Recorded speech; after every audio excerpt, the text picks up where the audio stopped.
How y'all doing? Well, I almost started on time. It's only not, it's 9:06 here, so a few minutes late, but close. Hello. Hello, Honor. Hello, Hamsley24.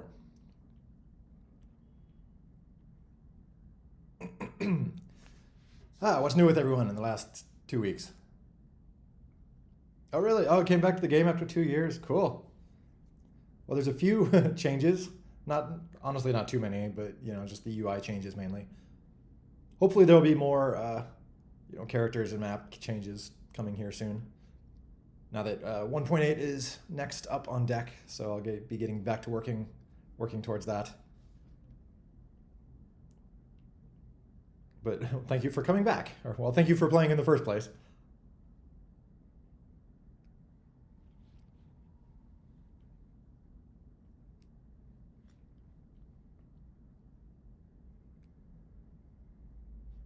Oh, you say, can you elaborate on that? Hard to play with friends on private servers? Like, are there technical problems, or just like it's awkward to get them together, or? I mean, my big plan for 1.9 is going to be making all servers and stuff work better, making it more, more modernized in terms of like invite a friend to your squad and then just hit the play button, and then it'll match you against other squads and stuff like that. Ping goes up. Oh yeah. Okay, so it's like mostly a lag issue. Huh. Yeah, that's a bummer. Okay. Yeah, I should take a look at all that. Oh yeah, there used to be the Google thing where yeah you just invite someone with like look them up by email or whatever by their Google some googly thing. Unfortunately, that yeah we that API went away a few years ago, so that's kind of why the private server thing happened, or private parties. Um, but yeah, hopefully that stuff will all be much improved in 1.9, which will be right after 1.8, which is what I'm on now. So check back in another 2 years. No, I'm hoping it'll be less than 2 years. We'll see. Yeah, there used to be like Google offered it was like an API that would just let you invite other like Google Play Games people, and so I think you could look them up by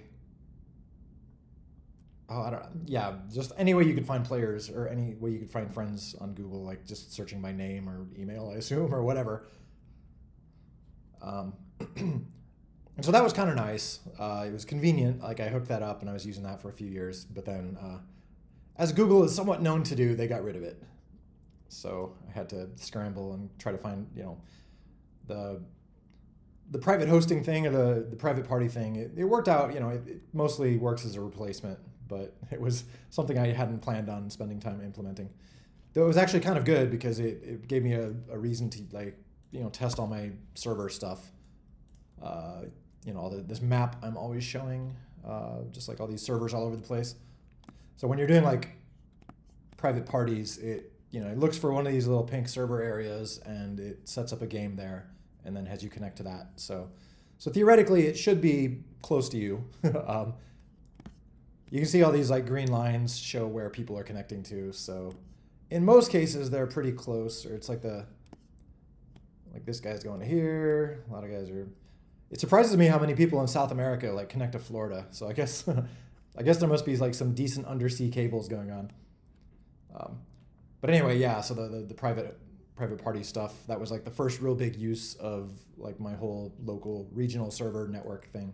But that'll be getting used a whole lot more for private or for the whole squad system and stuff coming up. So good stuff. Oh yeah, so that's of course the major inhibitor in a lot of cases is iPhone. I know. I mean, I still plan to stick to the plan of releasing on iPhone for version 2.0. It's just that's a little ways off still. So it does suck because it's probably hard to find a friend group that doesn't have an iPhone person. Uh, I mean, you never know if Well, honestly, I guess the one thing I would definitely want, I would want to get the squad stuff in place before I launched on iPhone. I feel like the current system would not scale well, with like right now there's one big flat server list, and if we like doubled the user base, maybe it wouldn't double it with iOS and Steam, but it could, or just the I don't know, if it does make a splash, and gets featured or something like that, then there could be a ton more players at least temporarily. And I just feel like the big flat server list where people are just joining in arbitrary servers, I kind of feel like that doesn't scale up well. So I don't really want to expose that to like all of iOS and Steam, So I'm hoping to at least get squad stuff in a good place, which is kind of what the plan is basically, 1.8 is like finishing up all this like asset downloading and all that. 1.9 is fundamentally just getting squad stuff working. And then 2.0, there's really no features planned for 2.0. It's just like, okay, time to release on iOS and Steam.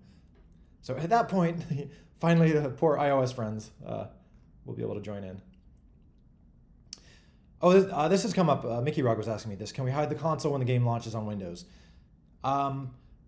It's like a build time thing on the game. Right now, I just have it hard-coded to show the console.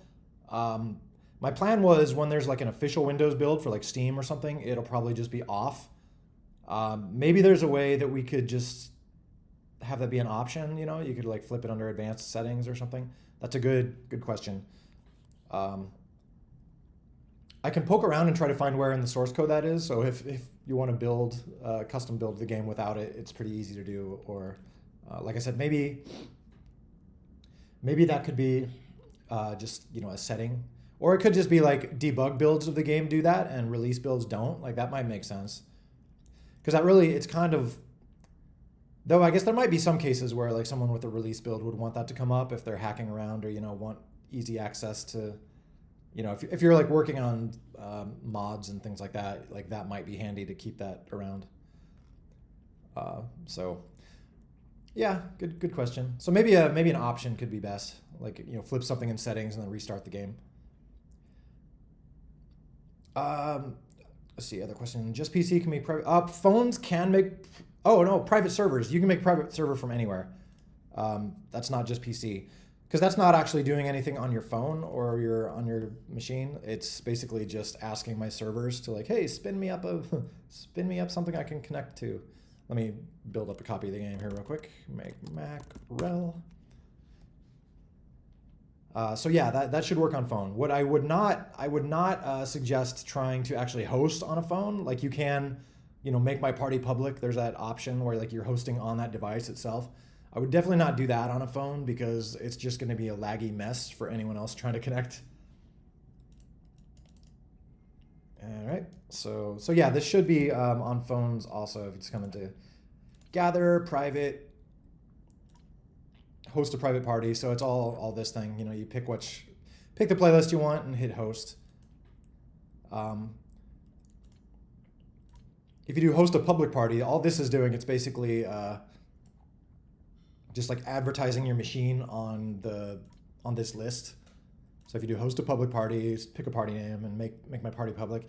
It wouldn't work if I did it right now because you have to set up your router so that people can connect, do like port forwarding and stuff like that. So it's kind of a pain in the butt to set up anyway. So in most cases, I would say, just do the host a private party thing. Sometimes it'll ask you for a few tokens, hope that's okay. It shouldn't ask for too many in most cases. Let me know if it's like annoyingly too many tokens or something. It's mostly just I'm trying to get enough tokens to pay for the servers that this is using. Need website to create. Oh, to create private parties? That could actually be useful. I am, in general, I'm kind of like leaning more on websites and stuff, so I might even do that more. So that's for things like hosting games and stuff. It might make more sense to go through a website. It would just be easier for people to set it up. Then you don't have to like launch the game to host that server. I mean, I guess you'd be launching the game to play anyway, but still. Like if you've noticed like the new, the more modern account stuff, manage account, like it's all on a web browser, so it's kind of just easier to code things this way. Or more flexible. So, linking and all that stuff always goes through here, blah, blah, blah. On that note, anyone, if you are doing linking, always make sure to use this newer linking stuff that's on Ballistica.net, linking logins here. Like, if you still have linking options showing up in the game, like don't use them because that's like old V1 linking and that causes problems now. So trying to like migrate everyone away from that.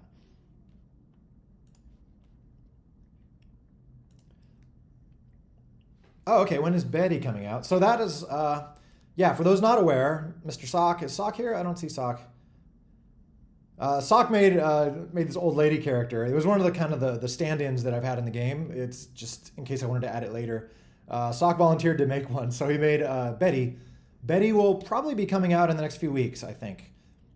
And on that note, like the interesting part is, as you all know, Bomb Squad Pro is no more. Bomb Squad Pro used to be just kind of like, it almost turned into a starter pack where it was, it just unlocked several characters and a few maps, and there were some game features it unblocked, like customization options and things like that. I've since made all the customization open to everyone. I wanted to just kind of unblock as much of that as possible. And I wound up just getting rid of Pro for now. But what will probably be happening, my plan has kind of been to bring Pro back in a way, but have it be more like a smaller per season thing. So it'll probably like rotate. So there'll probably be like a season Pro Pass or something like that. I got to think about the name. If you have any ideas, I was just going to maybe use Pro again. But just like a season Pro Pass, which costs probably some tokens and it gives you maybe some characters or, some like skin variations or something. Just something where it's like a smaller thing and it doesn't cost real money. It just costs tokens, which, oftentimes that does equal real money. But you can earn, tokens in the game if you're patient. So anyway, my plan is that the first like season Pro Pass thing will just basically be Betty and maybe something else. And so yeah, that should be coming soon. So there should be something to sort of replace Bomb Squad Pro. I'll probably do something like if you actually own Bomb Squad Pro, you'll probably get the first several season Pro Passes for free or something like that. So please pester me if I forget about that, but I definitely want to give Pro people that stuff. So that's the plan. So stay tuned for Betty to make an appearance in the next, I'm hoping in the next few weeks. Make Bomb Squad Pro Pack. That expire in 3 months? What do you mean by that? Like make Bomb Squad Pro Pack again, like for new accounts. Make the Pro Pack expire? Oh, like a free Pro Pack for new accounts? Is that what you mean? I can consider that. I mean, in general, like I still need to tweak a bunch of numbers. As you've seen, like everything is rolled out with, the 1737 with all the treasure chests and all that stuff. The one thing that I still need to do is I'm still balancing like how much stuff people start out with.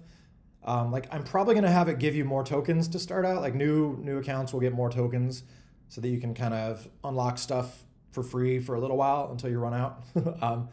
And then there'll still be some that you get from opening chests and things like that. But I've been spending the last week or two just like looking at statistics and like wiring up, graphs and things like that, just to try to like see what people are doing and try to make it so people are able to play for a while without having to pay anything, and kind of like a free period in a way, just to kind of like learn how the game works.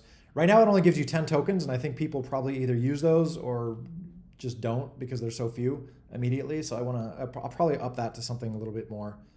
But yeah, I've been looking at a lot of tweaking various things. Like here's private hosting stats. I've been funny little graphs or whatever. Like this is what people pay for private hosting. So this is one case where I'm actually turning the numbers up like a little bit just to try to make it a bit more. It used to be like all private hosting was basically one token. And so you can see about a week ago, I started to tweak that to bring the numbers a little closer, where like some people are paying a little bit more than one. Most people are still paying one. Just things like that, like kind of tweak the economy. So my plan is, it'll be a little bit more to do things like private hosting, but then you'll start with more tokens to kind of counteract this. So lots of just like economy stuff. I never paid attention in economics class in high school, but I probably should have. So anyway, yeah, let me know if you have any feelings on stuff like that. Like if you still feel like it's too fast or too slow to get tickets through opening chests and things like that, or whatever. So right now, though, it's kind of all over the place. So if you have any feedback on that, it might not be super useful yet, because I'm doing like tests where some people can open chests quicker, some have to wait longer, some it's like a little cheaper. Doing a lot of like A/B tests. So anyway, I don't want to yap too long about just boring economic stuff, but that's something I'm been spending time on. The game is still not quite where I want it to be in terms of like being able to pay for all the servers, but it's getting there. So I'm feeling confident. Am I recording? Yes, I am. Recording icon up here. Tokens is only have a better experience. Yeah, basically tokens is tokens is just to kind of like skip annoying waits and things like that. There will be nothing. Well, I guess in the one case is for the upcoming like seasonal pro pack.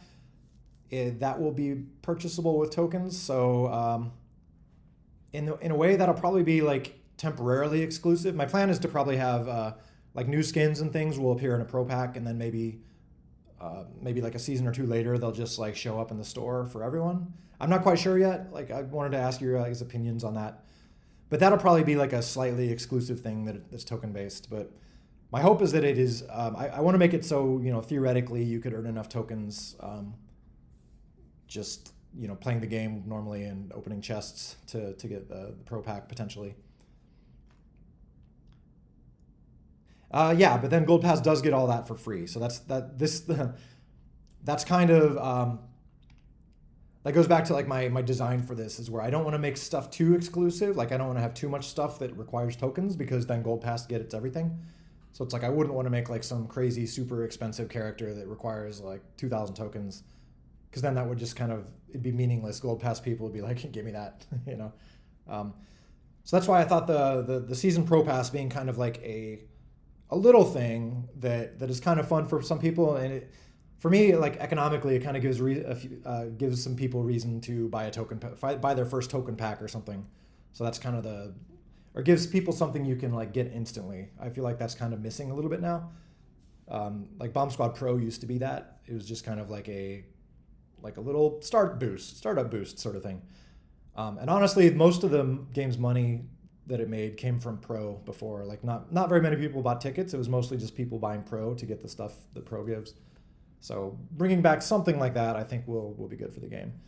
But yeah, I don't want it in general. I mean, I want people to be able to, get most everything by just playing the game. You just have to wait a little longer, watch some ads or whatever. But I want to avoid that like super exclusive feel where, only the people that paid $50 get this cool thing. Nobody else does.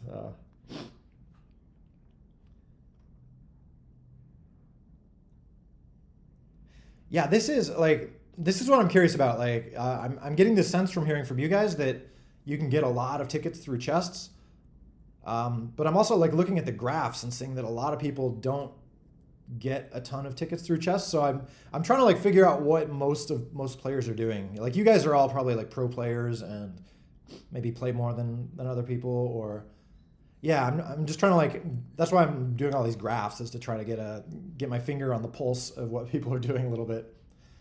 Because in a way, like if beginners are not getting too many chests, then they're not able to unlock anything, and then they're just like quitting the game. Like I don't want that to happen.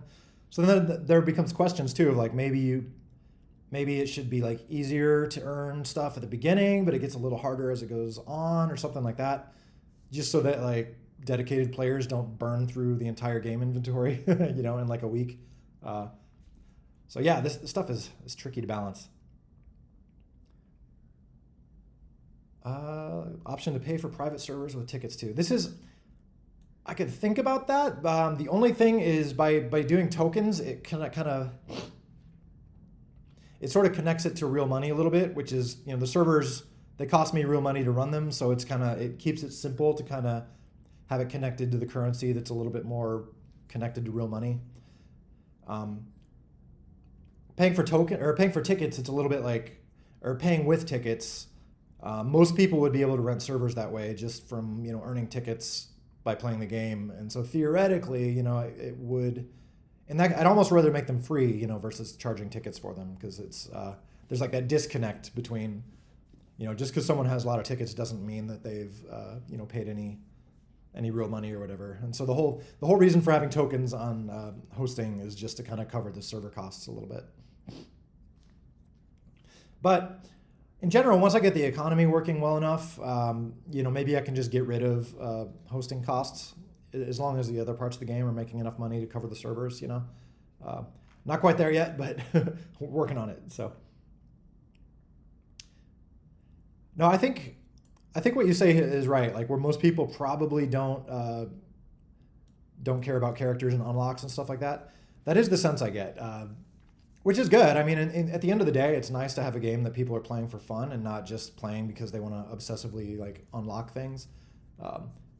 It's mostly just like, I still got to pay for servers, and my apartment keeps charging me rent every month and stuff like that. So it's mostly just trying to come up with a not too sleazy way to make money and, add a little bit of fun to the game. And so right now this system seems decent, I think. The whole like chests and unlocking characters. If you guys have any other ideas about like stuff that would be fun to add, that would be possible to like monetize or whatever, like let me know. I mean, it's about two things. It's about like having fun, but also, like I said, it's about got to pay the bills.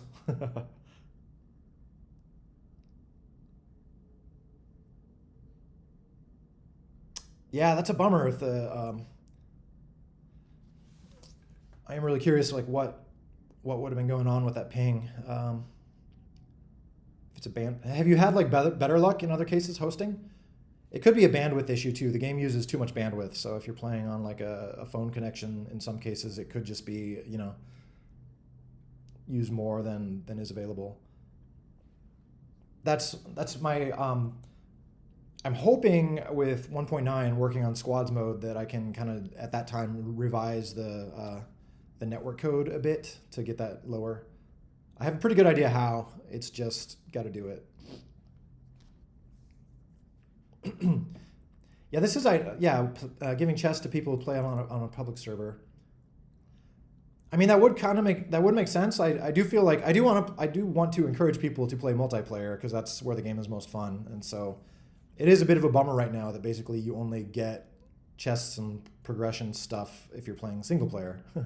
Well, the eventual goal for that is squads mode should be more like, take another game like Clash Royale. I always use as an example, where you poke a play button, it matches you against another team or another person, and you play a round, and then the winner gets a chest. So it's like that'll kind of incorporate it more into the just the core game loop, as they say.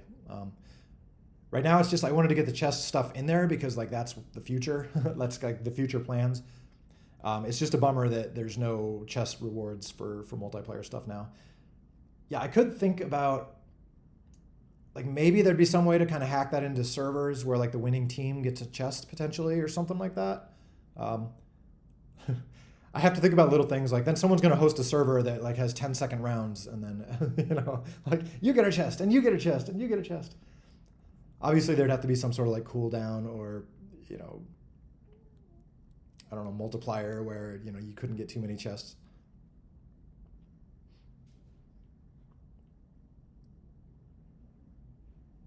Joining my own server with a certain Wi-Fi network, just that's interesting. That might mean maybe that Wi-Fi network is like blocking UDP traffic or something. That sounds like some sort of networking configuration issue.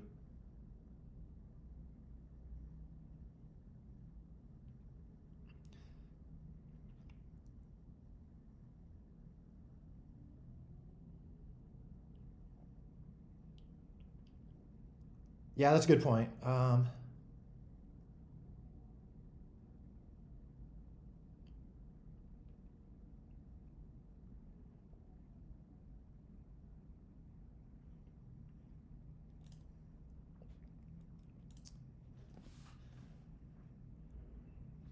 Would you suggest like having fewer players get chests then in tournaments, or maybe it could be like rebalanced so that most people always get L1 chests or something like that, or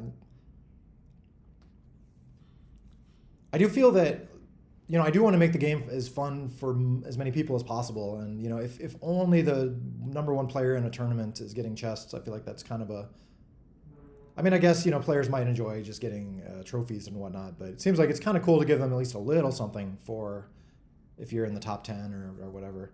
But maybe the top 10 should be like less. That's a good question. Like less than it is now. So like a bigger difference where like number 1 gets a really cool prize and number 2 through 10 get like, it's like a consolation prize. like thanks for participating.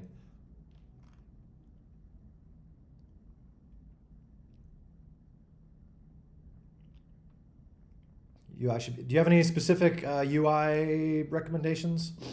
I did revamp a lot of it recently to try to make it like use more space, but I didn't change any, some of it got changed a little bit, but the recent UI stuff was mostly about like making it use all this space on like phones and stuff like that. If you saw before, like most of the UIs used to like kind of cut off on the sides, so there'd be just like big empty space like here and here. There is kind of still empty space here, but in most cases it like adapts now. Like if you come in here,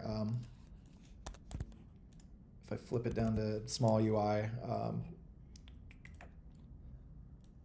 you can see like it expands to whatever shape your screen is, whereas before it didn't used to do that.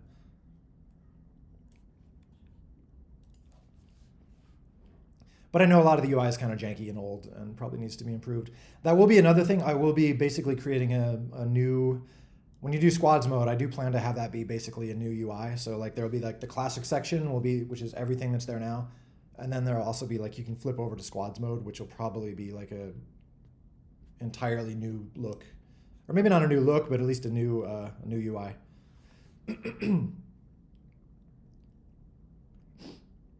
Ah, man.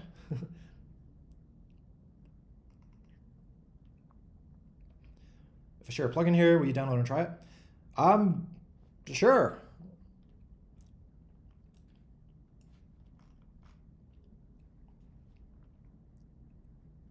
Yeah, I'd be any feedback you all have on like how plugins work. I'd be happy to respond to that. All right. So what's this plugin do? Is this gonna like hack my system and steal my bank account?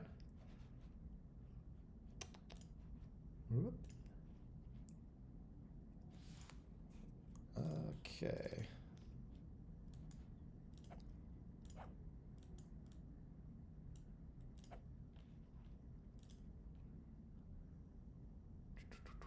Bled up high, I assume.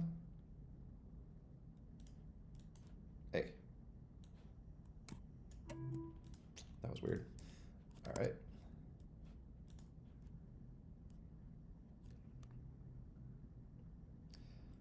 Possible to make an attribute that control all the nodes' weight force times. We certainly could. Question would be like, well, let me look at this plugin here first. Is this okay? What's Bled do? Oh, so this I guess this hijacks. Probably hijacks the server message or whatnot and just makes it locally think you have infinite tokens. Yeah, let's take a look. Oh yeah, okay. So yeah, this is honestly, I if anyone wants to do this, this is basically just like hijacking the server message. Which usually updates, the toolbars and things like that, and also updates basically. It just kind of updates. It tells the game like this is what your account has. Your account has Gold Pass or remove ads or whatever. So then the UI will show you having that stuff, and some of this will actually affect the game, like remove ads. If you're running like an Android version, this will actually remove the ads because it looks at that value. This won't actually let you use those tokens, though, is the only thing. If you're buying something with tokens, it still looks at like what your account has on the server. So this is, it makes it look like you have infinite tokens here, but you don't actually. You'll still get errors if you try to buy something you don't have enough tokens for. Um, but I'm all like I said, the remove ad things will work. So if anyone wants to, you know, grab this code. um, I mean, I could be like more sneaky about it and have this message like go through some like closed source area, so that it's a little harder to intercept it and change the values here. But I figure like if you want to mod your game and do things like, you know, hide ads, like I'm fine with that. And my thought is that, you know, people learning how to mod the game and hacking around and whatever, like I feel like that's totally worth it. If you want to, you know, not have ads because of that, like go for it. I feel like that's a worthwhile trade-off. Um, if someone made it like super easy to do that without like even installing a script or something, like maybe then I'd worry about it. But in most cases, like ads, for me, like ads make money because bajillions of people who download the game and don't get very far, they might watch a few ads, you know? So it's, if there's someone who's really into the game and watching or, you know, disabling ads, like that's not a problem. So, but just be aware that like this is misleading. Like I do not actually have infinite tokens right now.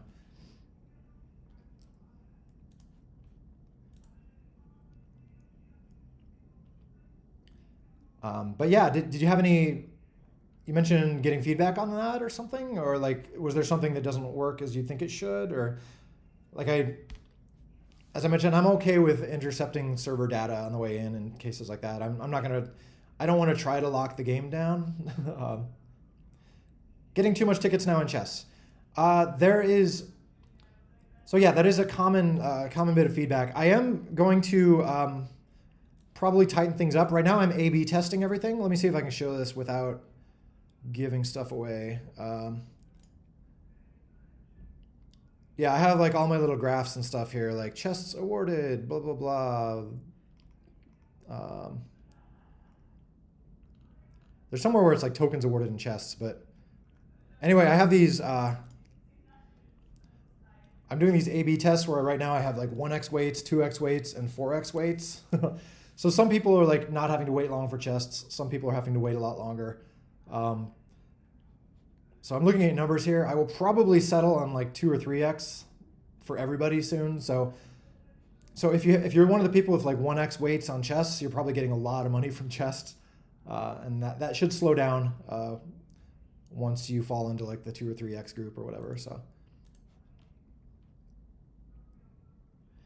Oh, okay. Too much chess, but the amount of tickets is good. Okay, so that's interesting. Well, again, I do want to look at like numbers of like new players and whatnot. So it's funny like balancing this stuff. It's like I want it to work for you guys who play the game a lot or who are good at the game, but it's like I don't want to make it too hard to get chess for like new people. So maybe the answer is like make it really easy to get chess when you start out, and then like it tapers off a little bit. That could make sense. Just because you want like new people to like see what the game's about, like, oh, cool, I see, I earn a chest and I can unlock that, and then I want to play again, so I get another chest, stuff like that. But I guess you guys are probably saying you get too many chests. Is this from tournaments, or do you feel like what is your primary source of chests?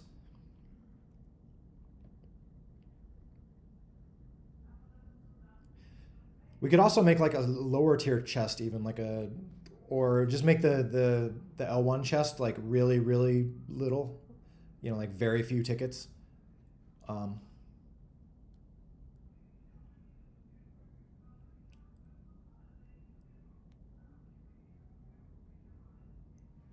Okay, cost tickets.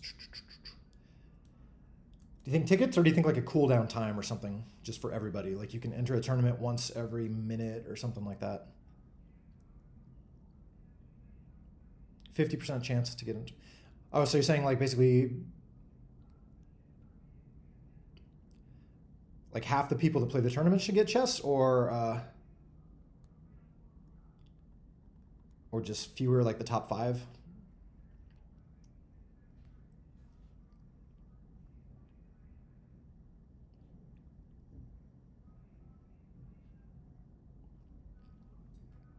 So many, so many things to balance. Though at least this is balanceable. I did feel like before with tickets and whatnot, like tickets, I just couldn't balance that. I had no idea how, because it was like people are earning tickets in the game, and some people are buying tickets, but if there's more available in the game, then fewer people will buy them and stuff like that. Now it's at least a little bit like just balancing this chests. That's going to be a lot of tweaking to get that right, but at least it's a smaller problem.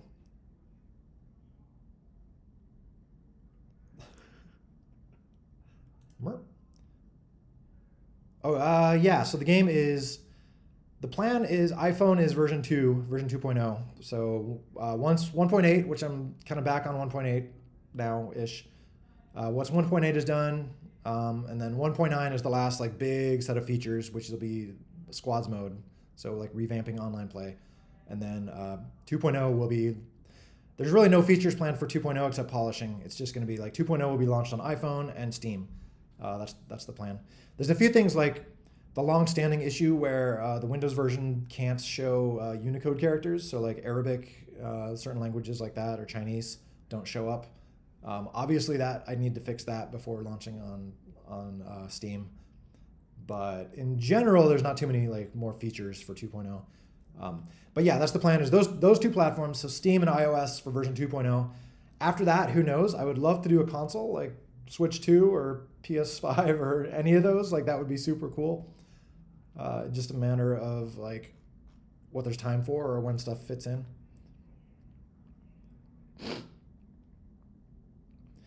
Do you plan to have more people working in your game?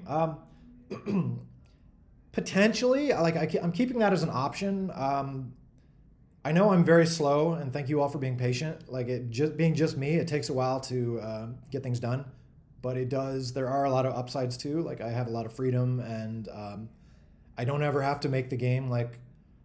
I mean, I'm trying to not make it feel sleazy with the in-app purchases and things like that. You know, I'm trying to make it feel like fair and just that's why the gold pass exists. It's like an upper limit on what you can pay. You know, I don't want to be one of those games where it's like people can pay $5,000 if they're addicted to it. But yeah, that's the downside of hiring people is then like you have to be a little bit more, I think, aggressive with making money and stuff like that, just to pay for employees. Right now, like the game is still not where it needs to be, like in terms of paying for its own servers and stuff like that. And you know, like I'm dipping into savings a little bit right now while I'm working on this stuff, but it's it's still reasonable. Like it's fully sustainable and all that. It's just like hiring people definitely brings those other questions up. So yeah, it's kind of a freedom issue and a money issue. But potentially, like if suddenly, if the chess system started working real well and the game started making a lot of money, then it could make sense to hire a person or two. I just want to be careful with it. How many years for what? Oh, the game in PS5. Oh, that would be post 2.0. So yeah, I really can't make estimations. I mean, that would be a little while, a few years or something at least. Unless the game just started making a ton of money overnight and I just started hiring people or something and got really aggressive with it. But yeah, I mean, 1.8 is going to take a little while longer to finish up, and then 1.9, which is the big last feature drop. That's, I'm guessing, like a year. I mean, most of these point releases have been like a year each. 1.7 has been the exception because like I wound up adding more stuff than I expected to, like this whole UI revamp. So 1.7 has been around for like 2 years or a year and a half or something like that.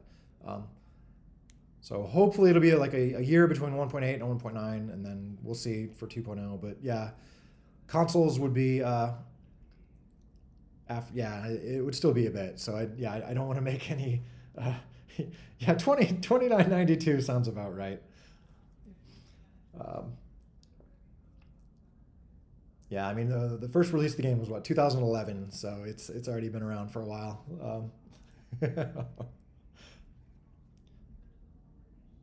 Did you change anything about linking V1 and V2 accounts together, like removing that feature? I did disable one thing server side where I disabled merging accounts. I didn't even know it was still doing that, but like I guess in like old versions of the game, in linking situations, it would like merge your accounts instead of just like relinking your login. And I think that's basically the feature that allowed a lot of people to come up with exploits, just like harvesting new accounts and getting tickets and then linking those accounts, then harvesting more new accounts. And I'd really rather get rid of all that harvesting stuff. So I disabled any linking that would merge the account this last week or two. Has anyone run into that? Is that like a deal breaker for anybody?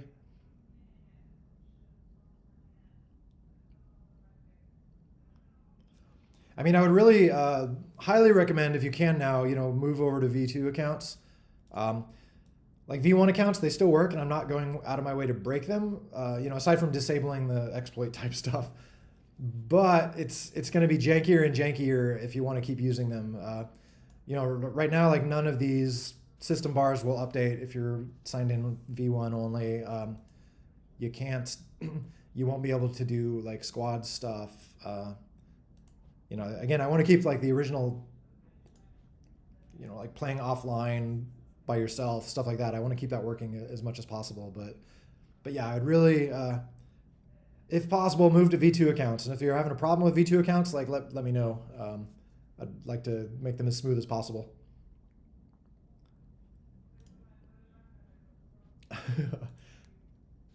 Curious to know if it's possible to get one with 0.1. I don't think so. I set up all the math and like tweaked numbers by hand to try and make like the smallest percentages close to 1%. So it's not, there's no like mathematical certainty that it could be less than that. I mean, there could be something with 0.1%. I'm not quite sure, but I don't think so. Like in all the testing I did, it seemed like around 1% is about the lowest you could get.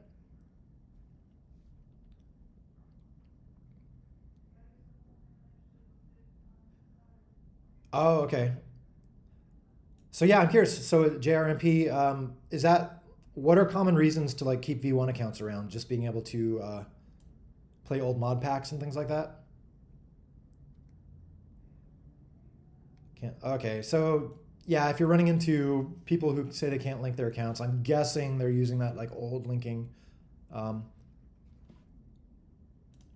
Let me show you a fun stat. Speaking of linking, um, where would this be? Okay, tickets held, 38 hidden rows. So I'm adding all these stats to show like who has what tickets. So these are like categories it dumps people into. Oh, it went away. Okay. Like 178 to 250 tickets. There's been 2.78 thousand people today, blah, blah, blah, blah, blah. So here's what everyone has. I did add like a clamp yesterday, but before that, there was like one person down here that had like 300 billion tickets or something like that. There's still some that are like insane here, like up in the millions. But yeah, there was one person who clearly figured out some account harvesting thing, and they got their account up to like, yeah, I don't know what it was, something in the billions. I did add a clamp yesterday though. I'm starting to clamp all ticket counts at 1 million. Does that seem reasonable? Like to me, that seems more than you would ever be able to earn legitimately. And looking here, it seems like most everyone is under 1 million. There's a handful of people with, yeah, this is 5 to 7 million. So there's a few people down here who have probably done something hackish to get that many.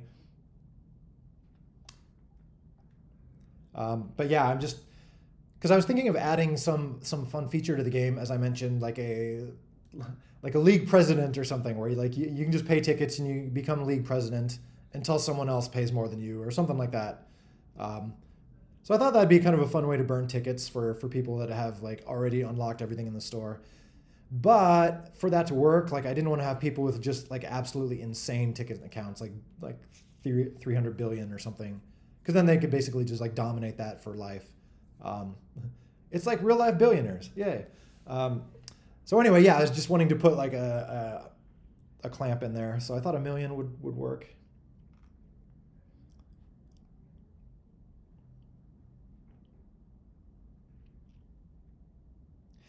I'm not going to put a clamp on tokens. For one, unless there turns out to be like some exploit on tokens, but tokens are basically very controlled how you get tokens. The game is very specific on checking purchases and whatnot. So if you buy a token pack, it shouldn't give you those tokens unless it's absolutely sure that you actually paid for them. And the ones you unlock with chests, like that's all server controlled too. So, there, unless I am missing something, there shouldn't be a way to get like ridiculous amounts of tokens by hacking around. So I don't feel a need to put a clamp on those. Especially like I would never want to clamp something someone paid for. If someone is actually like buying token packs, I don't want to limit that. I mean, I am clamping tickets, which you could pay for, but I can assure you that that person did not pay for those 300 billion tickets. So I don't feel bad clamping those.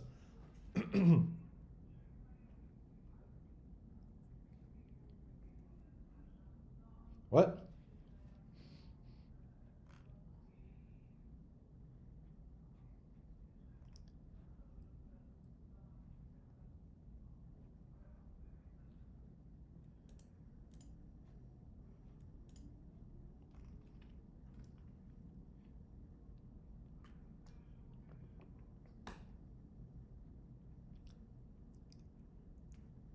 No, you should flex. Well, if you have a gold pass, flex your infinite tokens. If you just downloaded this mod, you don't actually have infinite tokens. But, it just looks like you do. I'm trying to think something I could do here to... Well, I don't know how many tokens I actually have. I was going to say, if I didn't have any tokens, I could show you trying to, like... Actually, let me see if I can do something here. I'm going to make sure this doesn't work. Okay. Let me go into my account editor thingamajigget here. Here's my account. What do I have? Burp, burp, burp. Oh, okay, I have 10 tokens.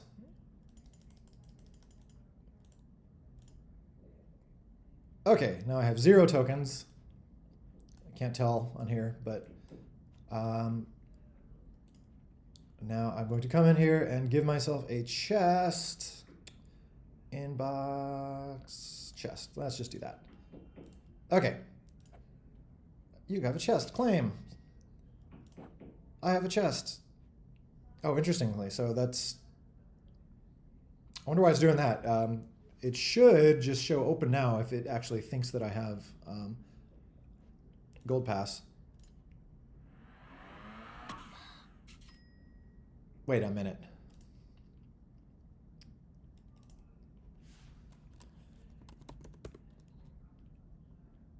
Is this a bug? Oh, wait, now I have... What? Was I not looking at me before? This stuff is bugged. Who wrote this?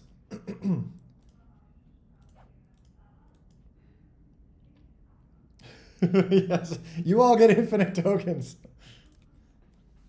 Okay, there must be something just happened there. I'm going to do that again.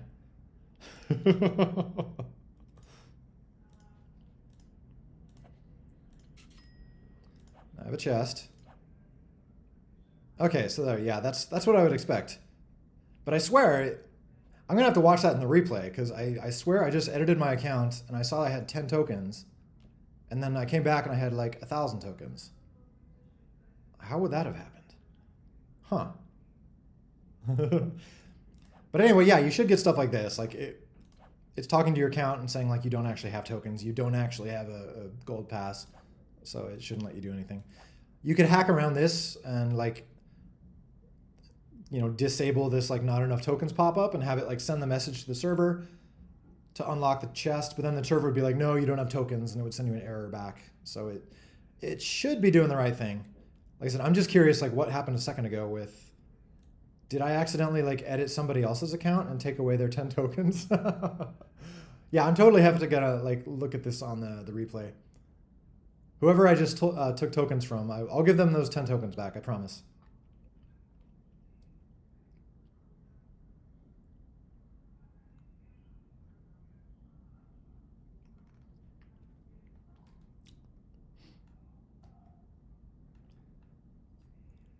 Make character styles editable. Well, there will be, I mean, that's kind of the big thing in 1.8 is that it'll be a lot easier to edit or make new characters and maps and things like that. So there should be a lot more kind of fun character variations coming around. And that does tie in with my plans, like I said, for a like a seasonal pro pass. Is I'm going to like hold myself to that, where every season, there's a new thing or a new set of things that you can unlock with that season's pro pass, and You know, in some cases it might just be like variations of existing characters, just, like Spaz with no helmet. Like that was super cool. Stuff like that. But at least that'll be like some new set of things every season. That's kind of I'd like to hold myself to that. Um,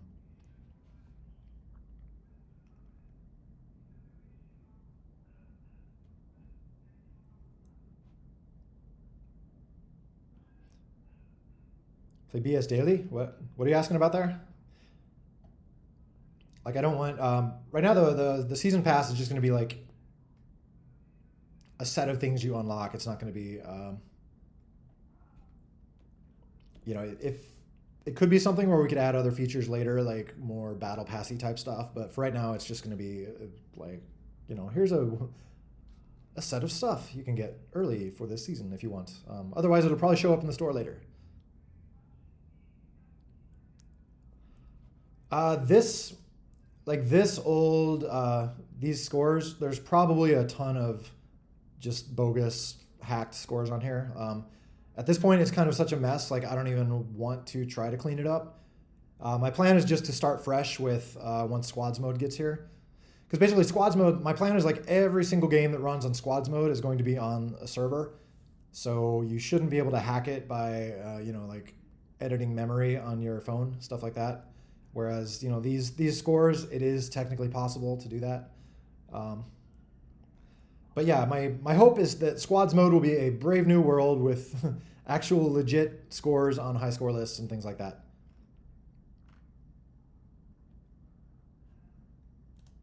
What is this? Oh, love it.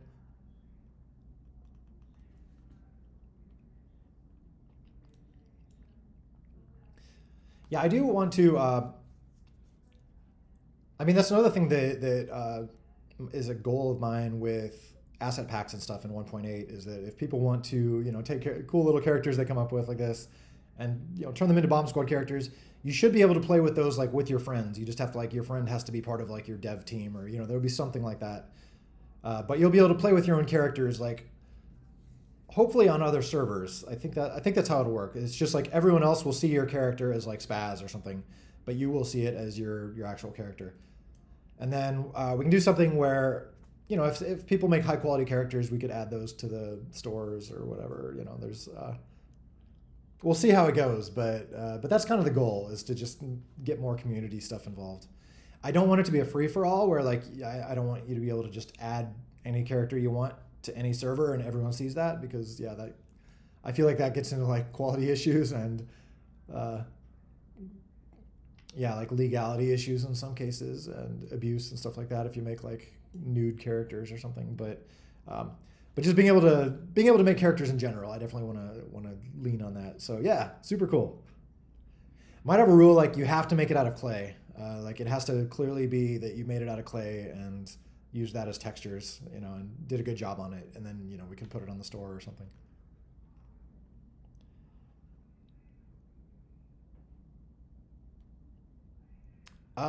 Yes. So that is a point. So it is possible, like anytime you see a V2 account on like a leaderboard, it is technically the V1 portion of that V2 account. Not to get super technical with it, but it is still possible to spoof those leaderboards because they're all just like V1 leaderboards. Um, I need to update things like that to actually talk to the V2 server. Um, and then we can have places where it is absolutely guaranteed that it is legit. Um, right now, like what it is, as far as I know, it should be impossible to like log in as somebody else's V2 account. So that stuff, like it's fully secure. We just need the like leaderboards and stuff to verify that, and they're not verifying that yet. So you can still like sometimes send fake data to a leaderboard and be like, "Hey, I am signed in as Efro," and the leaderboard's like, "Okay." It doesn't mean you were actually signed in as Efro though. You're just telling the leaderboard you were, if that makes sense.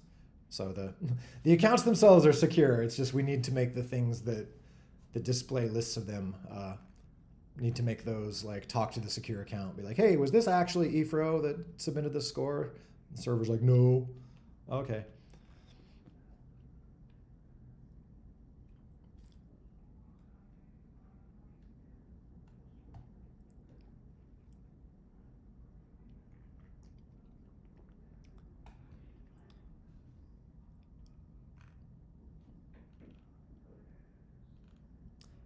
Test accounts. Yeah, there was these old T accounts. Those were test accounts back in the day. I think there's still some basic support for that in there, but I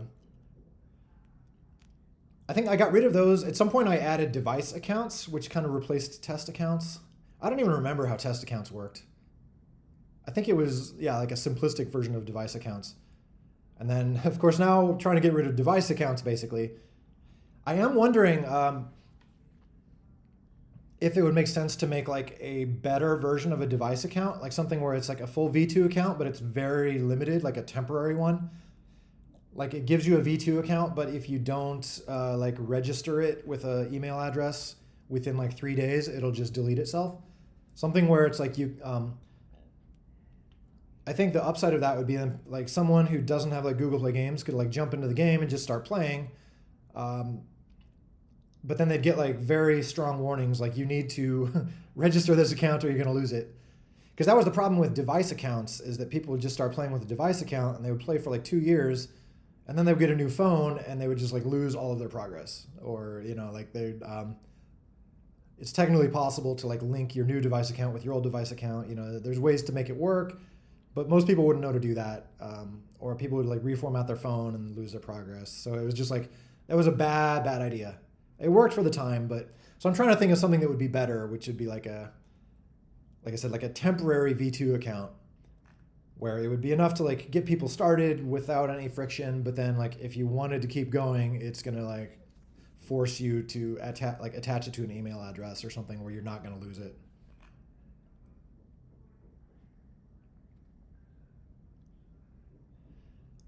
Yes, like all this stuff is possible. Like adding, I mean, literally we can add anything we want to the nodes. The only question is, you know, like what we want. And there are backwards compatibility questions, because this has come up recently. Like if you add an attribute to a node, like say a gravity scale or something like that, you need to make sure that no one on an older game is connecting to that server that is using that attribute, because it will try to send that attribute out to that old client to be like, hey 1.4 guy, set your gravity scale to 2 for this spaz node. And that 1.4 guy's like, what the hell? So it needs to, like, the tricky part is keeping it limited so that it only applies to like newer versions of the game, which is a bit of a bummer, because then you have to like cut everything off. Like, oh, to connect to this game, you have to be running 1.8 or whatever.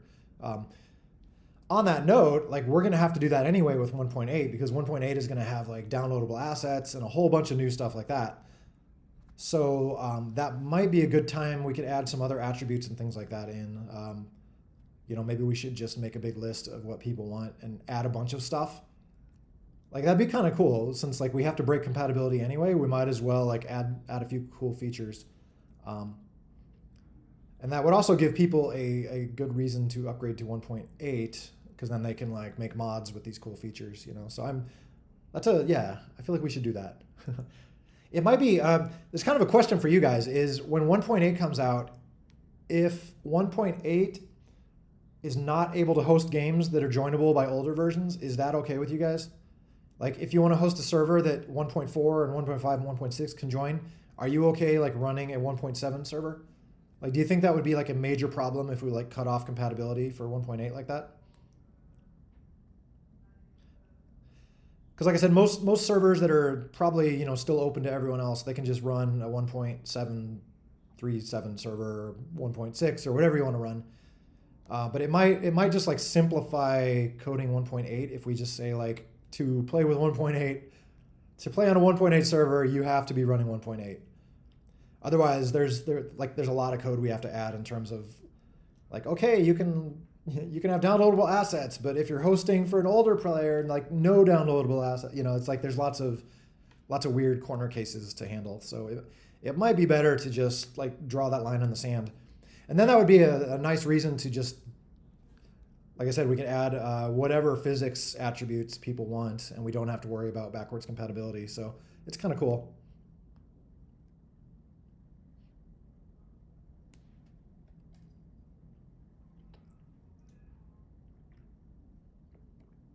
Can I show a video of a mod pack? Oh yeah. I love videos of mod packs. Please do. Can you post? Do you have a YouTube link for it, or I mean, post it however you want. But with YouTube links, I can then open it in a big window. Well, this. Let's see this.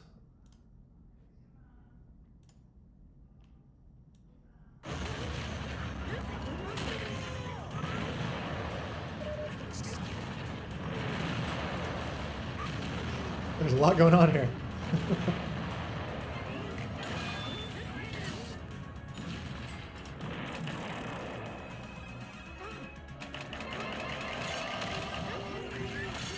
I love it feels very much like an 80s arcade feel. It's just like very...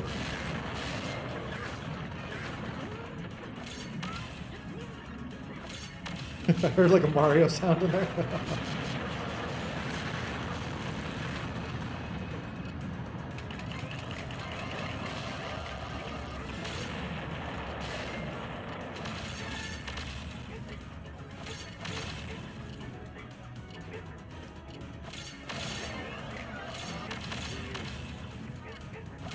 Some cool stuff.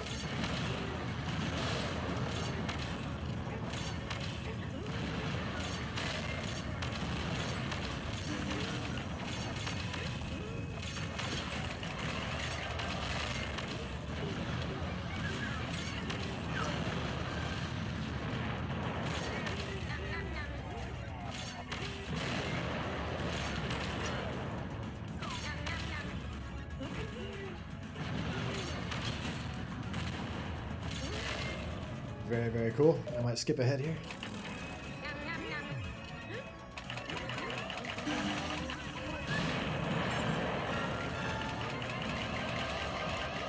Holy crap.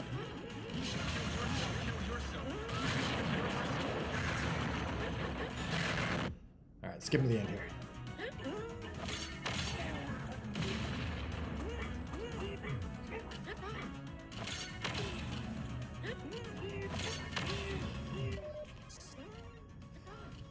Yeah, that's very, very cool stuff. I really do want to get for like squads mode.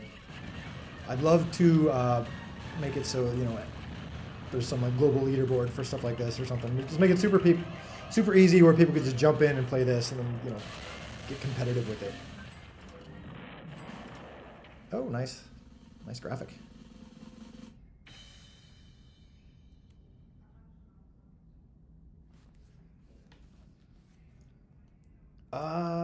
So yeah, very cool stuff.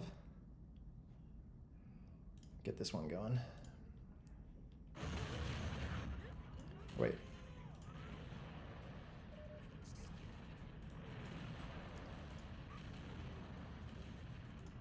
Oh wait, is that the same video? Well, let's leave it playing. Wow. Where were we?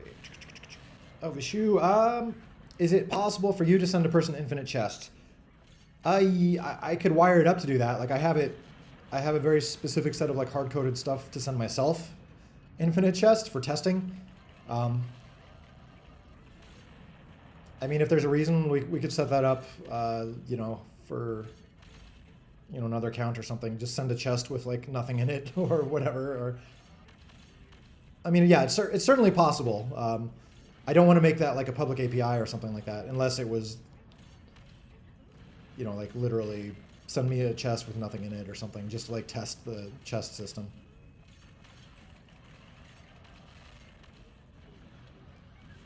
What is the correct way to define level defs? JSON file or Python file? Oh, right. Like the game has both, doesn't it? I think it's still using the Python file. I think I started having it export JSON files, but I don't think the game actually reads those. I would have to refresh my memory, but yeah, I think Python file is probably still the way to go.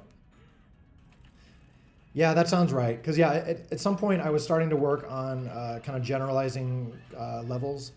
I just kind of stopped that work, and I feel like I would do it a little differently now with like asset packages coming.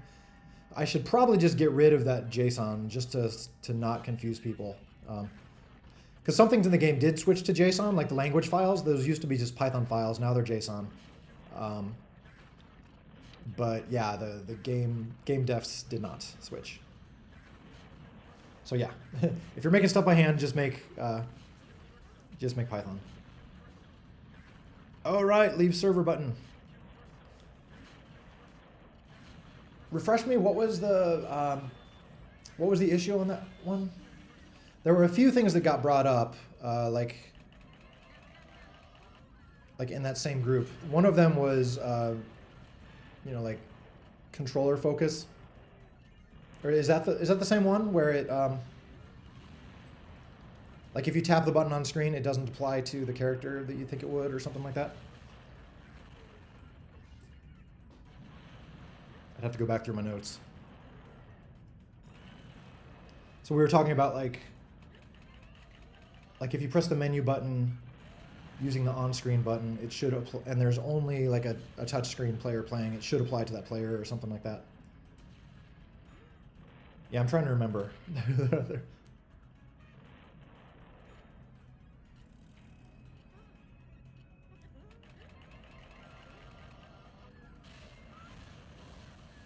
Buttons aren't in the server? Well, leave party is essentially leave server. I should maybe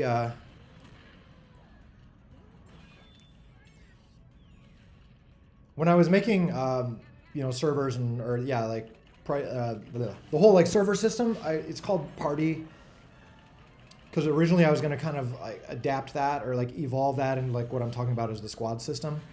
But really it's, just connecting to a server or having people connect to you or whatever. So it's, when it's saying like leave party, it's basically just saying like disconnect from this server. It maybe would make more sense to just call that like disconnect from server.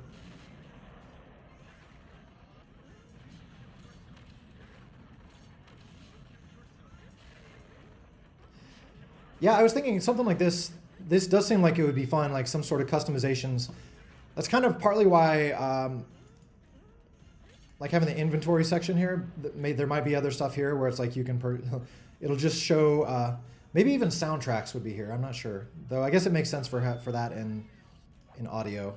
But just thinking, this would just be like stuff you own, which would be it would show you your list of characters or of skins, whatever you want to call them. It could show you like music you have if you want to assign that for gameplay, or any other. We have like dances or something that your character does. If we can unlock different ones of those, that would be like where you'd set that. Yeah, it'd be fun to have it edited. I'd love to do like expand on the soundtrack stuff where, like I said, it'd be great if people could write their own like soundtrack interfaces, where like you can assign Spotify or something to play music for this part of the game or whatever. And of course I want that to be something people could hack around and like just make whatever. It could also be something where the game monetizes, like, oh, you can just like buy these different soundtrack options or something. But yeah, I don't want to like lock it down. So yeah, I could either, some options. Well, honestly, stuff like that, I'd probably want it to be purchased with tickets because I feel like that seems like, we'd have to see what would make sense there, but yeah.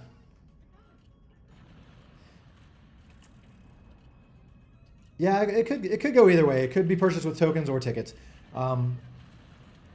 There's of course the consideration where like if it's purchased with tokens, then Gold Pass players get it automatically. So maybe that's what we'd want.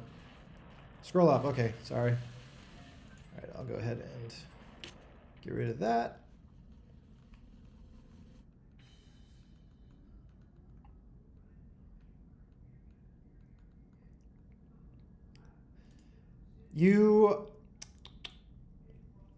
Well, I don't want to go too much into how the chest awarding thing works. You could probably find some way to sort of hack it where you can get some chests.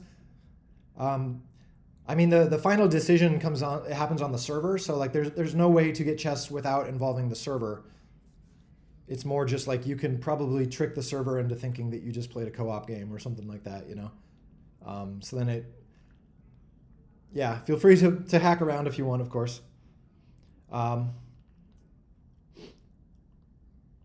But yeah, if it turns out like tons of people are using some script to get free chests, that just means then I have to spend time making the server smart enough to not give people free chests in those cases. So I would ask, don't spend a ton of time trying to like abuse that, because it makes more work for me. Uh, but it is, certainly theoretically slightly abusable. Oh yeah, tournament limits. I need to pull the trigger on that. We were talking about that, and I was asking in the chat about that. So I'm going to take a look like right after this and see what people's final thoughts were, and then I will make those changes.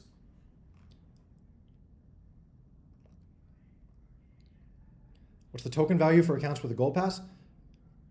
I mean, it's not really a value. It's like just, yeah, it depends on how many things that you buy or purchase that would have taken tokens.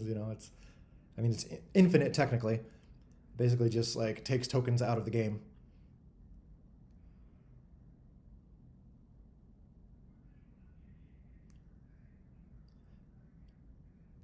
Oh, did I answer what? So many questions.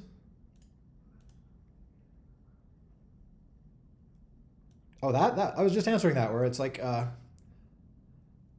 if that was what you're talking about,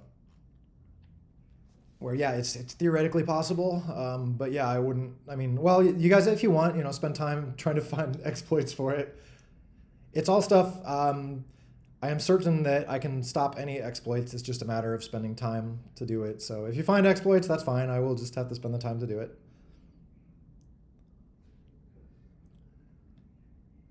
Yeah, what was the other PC account? Did I miss that part? Oh, burp.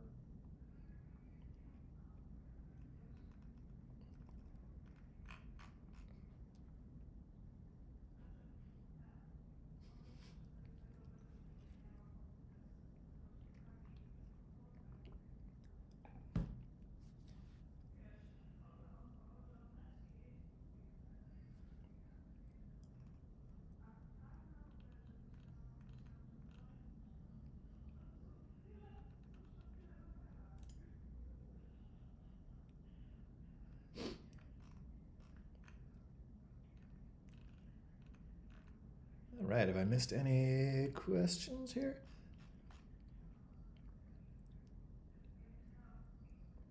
Why are there arguments? It's like a kid in like an abused family or abusive family.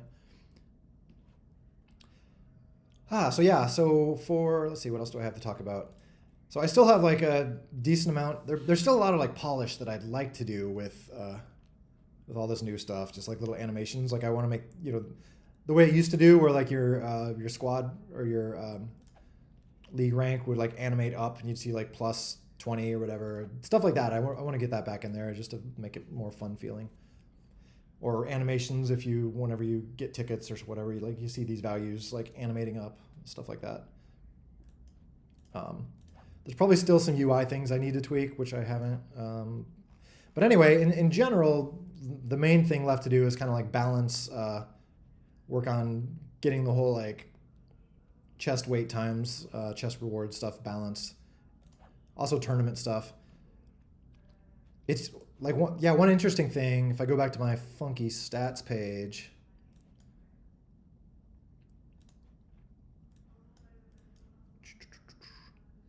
like chests awarded. Like looking at this, it's kind of interesting to see, like talking about getting too many chests, saying it's too easy to get chests in tournaments, but then looking at, like I have these totals here about like how many chests are awarded from like scores, which this is like playing co-op levels. So 20,000 today. From achievements is 5,000, and from tourneys is 3,000. So it's like, at the end of the day, like tournaments is a very small percentage of like the overall chests that are getting given out. Here you can see like how many L1 through L6 chests. So 17,000 L1 chests, 176 L6 chests. So that seems mostly reasonable. I feel like it's like a fall off.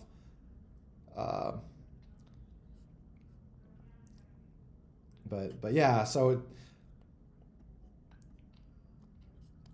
anyway, yeah, interesting stuff to look through.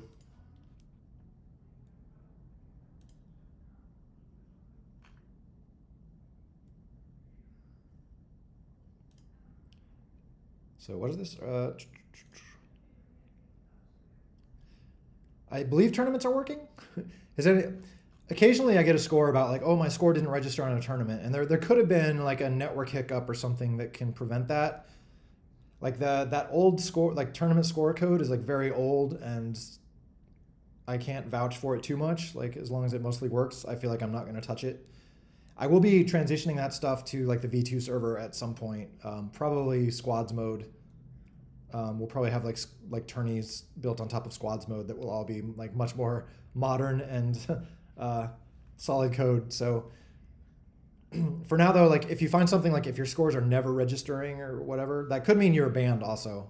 That's another thing, which I need to get the score limits higher, because if you get a score higher than the score limit, it will just like shadow ban you, and then none of your scores will register.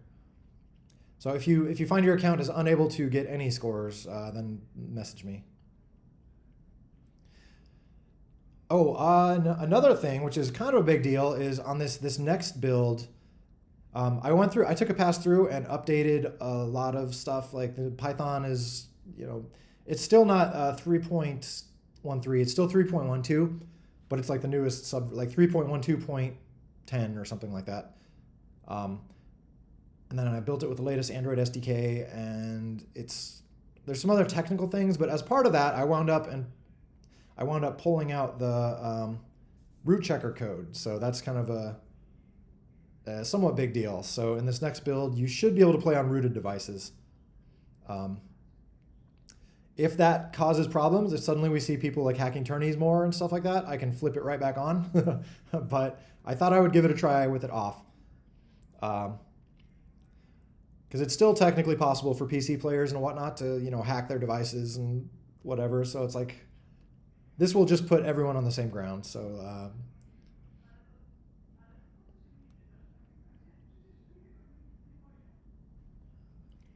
can I add icons that you shop with? Yeah, rack flag.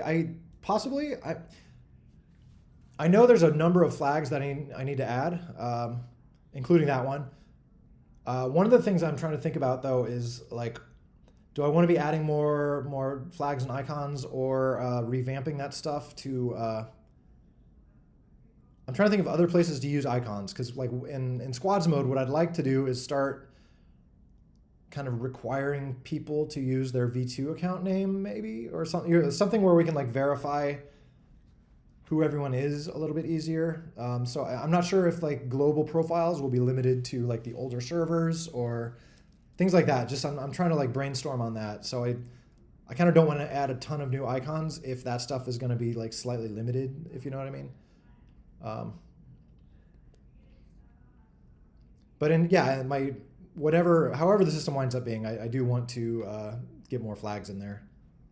It's just a question of like, will that be icons or will it be something else, like a background for your V2 account icon or something like that?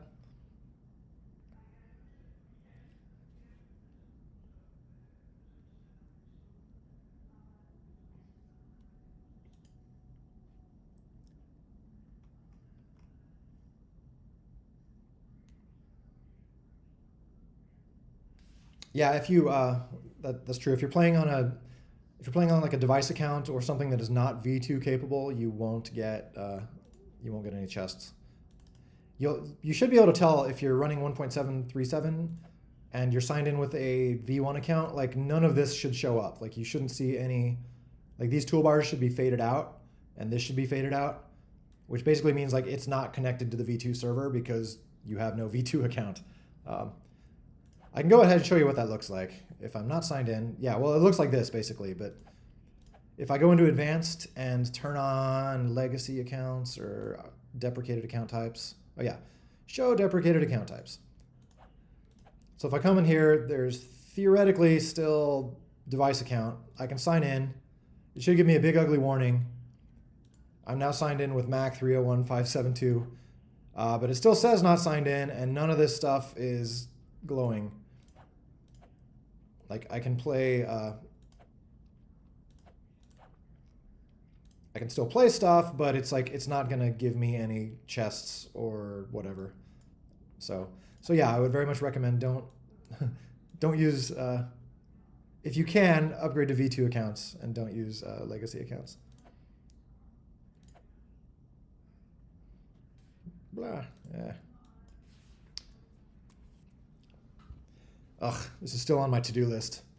Like, I don't actually want to be like typing my email and password in here because I don't know it offhand. I use a password manager. So I will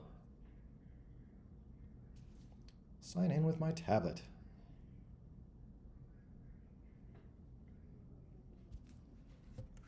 Okay, there we go.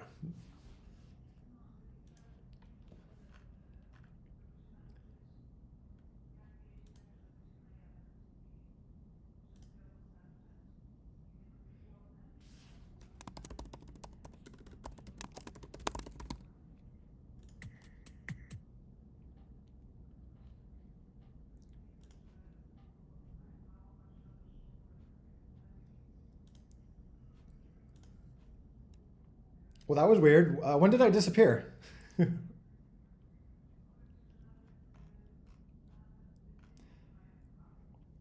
think it was just like a hiccup. Yeah, I wonder what caused that.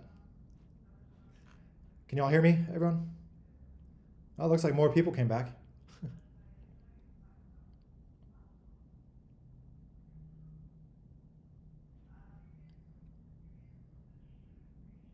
Ended due to inactivity? What? Like, what do they consider inactivity?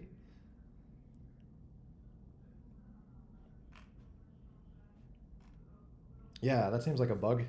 Inactivities. Sorry, I was so inactive, guys.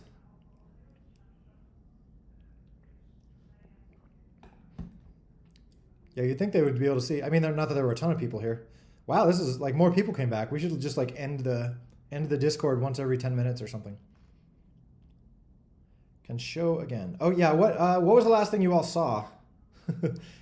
I was just showing like legacy accounts and the fact that they don't, you know, you don't see any of this stuff if you're signed in with a legacy account or a deprecated account type, whatever it's called. Do you want me to? I could go through that again, or were you all still here? Oh no, sorry to hear that. I am recording. Yeah, that the recording did not stop. If you, if anyone needs to check, this is the recording icon up here. This little like stop button. Bomb Squad in Steam. That's the plan 2.0. 2.0, the big plan is finally official Steam release and iOS release. Before that is finishing 1.8, which is asset packs, so we can have like downloadable maps and characters. And then 1.9, which is squads mode, which makes the whole game like online centric. Like invite a few players to your squad and play against other squads. So, yes. So a few big things left to do, but we'll get there. I'm not that old. I won't die of old age yet. Do you guys have ticket limit is 1 million? Do you guys have a better suggestion for 1 million or then 1 million? It doesn't seem like anyone would be able to get 1 million just from playing. Or have you guys? Like, is there? This is mostly just to like clip off people who have clearly been running, you know, doing scripts to take advantage of exploits, like combining accounts and farming tickets. I just wanted to prevent those people from being able to like dominate anything, like if there's like a league president option, you know, which I think would be fun. You know, I was just going to do something like in the corner here, just like the league president of this league is blah. And then you could just like, if you have extra tickets that you don't have anything else to buy with, you could be like, I want to be president of this league. It's, you know, whoever like bids the most or something. Just something where it gives you a little bit of, maybe it's even an achievement or something, like just a little thing to show off. But the thing is, I didn't want to have people with like 457 billion tickets, because then they could just win those every time, you know. So anyway, that's why I thought like having some sort of sane. It's almost like the score limits on tourneys. Just having like some sort of sane limit that will at least catch the worst offenders, you know.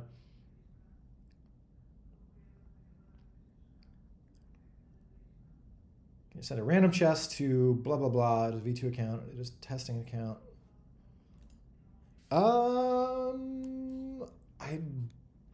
I would have to hack through a little code. Let me see here. Well, let's check. Maybe I can.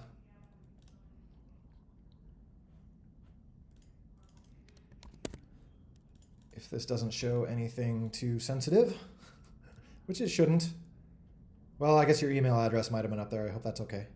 I scrolled down real quick. Did I add something to give people chests here? Oh. Oh yeah, okay. All right, I will give you one L1 chest for the sake of testing. Okay, do you have a chest? You should get an inbox message. Yeah, I made myself this little thingamajigget here I can just send people chests. We have a chest.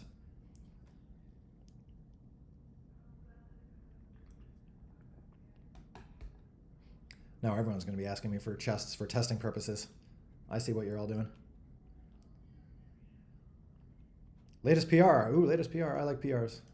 I swear I like PRs. I'm slow to get them sometimes, but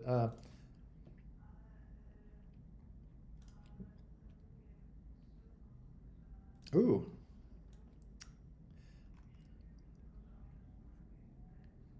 Fixes the issue where chest prize odds might not sum up to 100. Oh, okay, cool.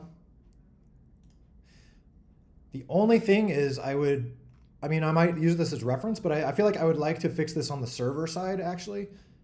Because, not that it matters that much, but like if it says that there's like a rare chest that winds up rounding to like 1% here, but the actual odds on the server is like 0.1 or something, I don't know, I feel like that's a little misleading. So I'd like to do basically this probably on the server side. So thank you for doing this. I might just like see if I can adapt the code. I just think it would be best to do it on the server side because then you're seeing the actual real numeric odds that the random number generator is using. Castilian Spanish.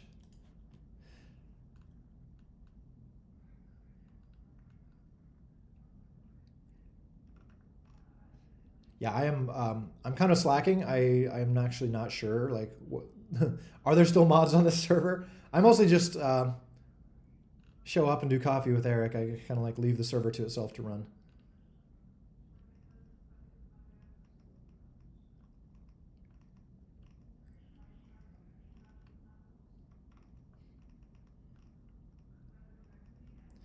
But yeah, thank you for the chest PR. Yeah, there are a number of language variations that people have asked for. Well, like a big one is Portuguese. There's like Brazilian versus Portugal Portuguese. Right now we just have a single one, and so I think people are fighting over like which dialect. Like some people submit translations that's like probably one, and some people submit that's the other. So I could understand like in English sometimes there's like American English and UK English. Like we say trash can, they say waste basket.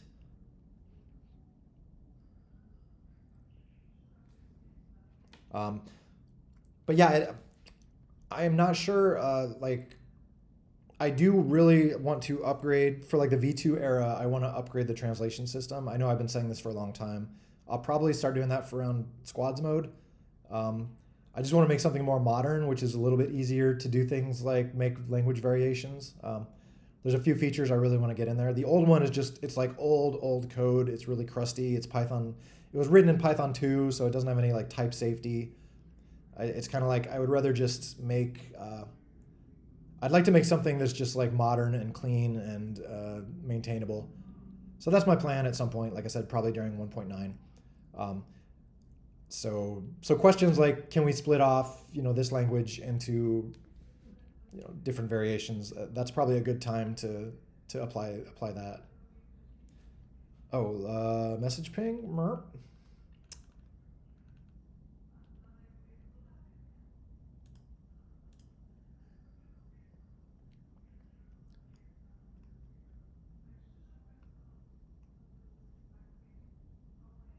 Ooh, that's a cool idea. This honestly would be a really good, like if we could do something with the thing I was talking about, the season pro pass. I'd love to maybe, we could just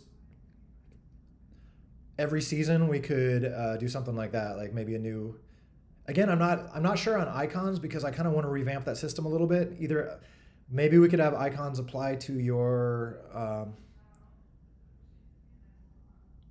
or yeah, I'm not sure if global profiles as they currently exist will carry forward into squads mode. So if it's something where you basically just use it in like classic bomb squad, then I kind of don't want to make a ton more icons because then people are going to feel like they're investing in something that's not really used as much. So I'll have to think like maybe icons can apply to your maybe just yeah, like if icons could apply to like your account profile or something like that. I'll just have to think of a way to like modernize them a bit. But anyway, the point being is that like it'd be great to we could start to have like a contest or something once per season, and then like the winning icon could go into the next season's pro pass or something like that. That would be super cool. Um, yeah, like I'd love to get the community involved. It just have to be rules like it needs to be like bomb squad style, stuff like that. Though the icons are kind of weird anyway. Like they're not. I feel like they don't really stick to a style. Or maybe we could just like start a new thing with like an entirely new set of icons that make maybe more rules for them or something. I mean, my what I've always said is like this V2 icon. The only reason this exists is to kind of like transition everyone to V2 accounts. But once everyone's on a V2 account and we start to actually like cut it off to where, which we can probably start doing just about any time in terms of like having tournaments require V2 accounts, things like that. Once we get to that point and we know that everyone is on a V2 account, then we can start to like replace this icon with other ones, or just like decorate your account. Maybe have like a little borders you can choose or something like that. Um, like this whole thing, like this weird little like green outline. This is kind of like a placeholder for something like that. Like what if you're able to like customize your account appearance to where like you have a backing you can pick, and then maybe an icon you can pick. So maybe we start like doing backings, like different flag backings or something like that, or different icons here. So something to think about. But in general, yeah, it'd be great to start to have contests or whatever for like community stuff that would go into like the seasonal passes, and then maybe like the store after that, stuff like that. Grah!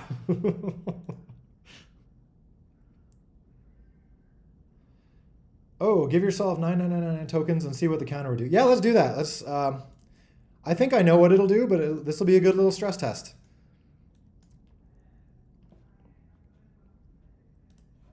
Like if I believe it will just fit it to the width, so we'll just have a very very small token number. Um,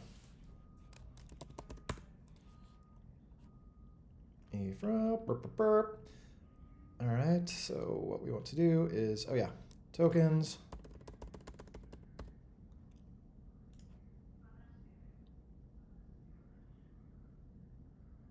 Wait a minute. Did it? Why am I not? Oh, is this a bug?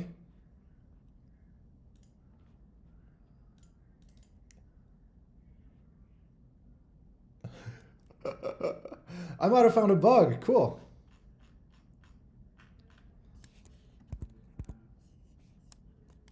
Aha! Overflow error. Signed integer is greater than maximum.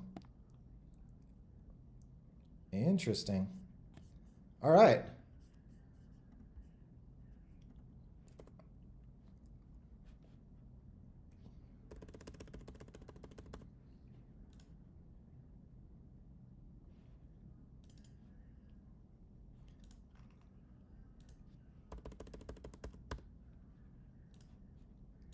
Okay, well, let's see. I wonder how high we can go.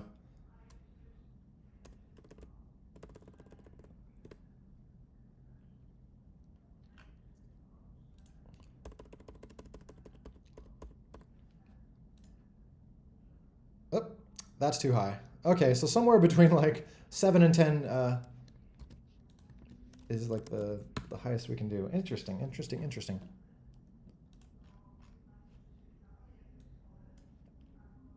So yeah, it looks like 999, like whatever I'm able to type in there, it looks like it fits reasonably in the graph here, or in the bar. I am kind of surprised, like appmode.py line 285. Let's see exactly where that's dying. I'm kind of curious.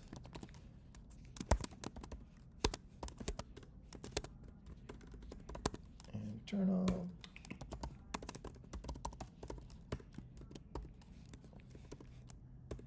Wait.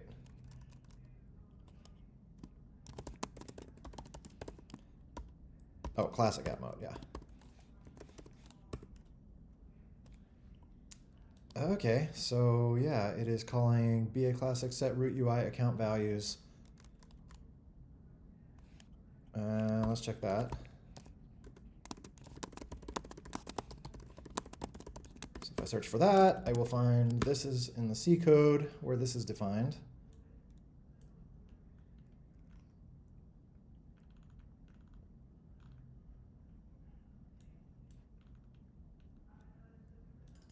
Okay, yeah, so yeah, there's this funny C call, pyarg parse tuple and keywords.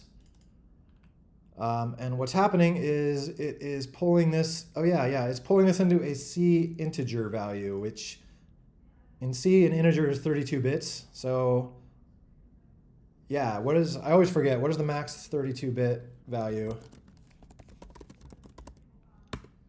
Max, I guess that would be signed. Okay. So yeah, this is the max max number of tokens or anything else that we'd be able to display. So actually, that now that I see that, those people that hacked their accounts and like gave themselves 600 billion tickets, like they probably would have run into this same issue where they probably wouldn't be able to see their ticket count here because it would clamp at 2 billion. Huh.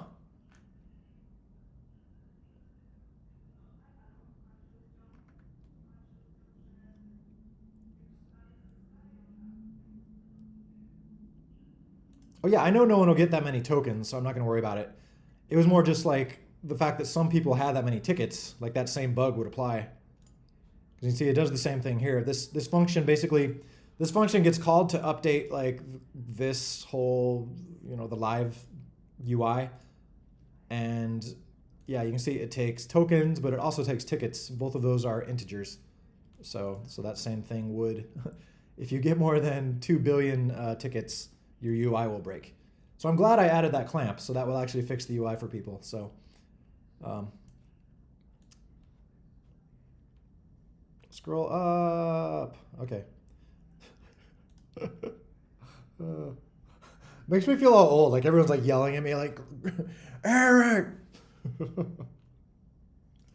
do you hear what we are saying to you?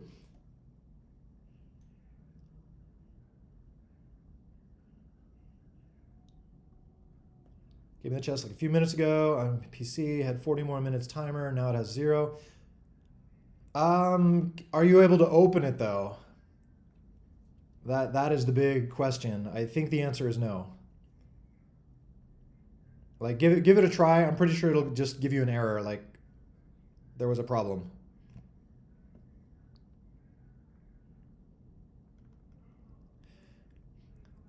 So the display you're doing here, I assume you're just like setting text on a button or something. This is like a special function. The thing I'm talking about is a special function which is defined in C, where you're basically passing a bunch of values through to the C layer, which they come back to the Python layer. But the fact that this particular function comes through the C++ layer here, and it comes through a C integer, like that's the limitation. In cases like if you're just creating a button and giving it like a string value, like that's all Python, and like I don't think there's any limit to integer sizes in Python. I think it's like magical. But the fact that this is on the C layer, there's definite limits. Like I said, an integer is 32 bits, so it's got a very specific limit. I could make this instead of int. You know, I could make this like a int 64 or yeah, long or uint 64t, whatever. You know, there's different ways to do it to get around that. So if it were actually something people would run into in real life, I could fix it, but I don't think I'm going to bother because it shouldn't be something that anyone should hit.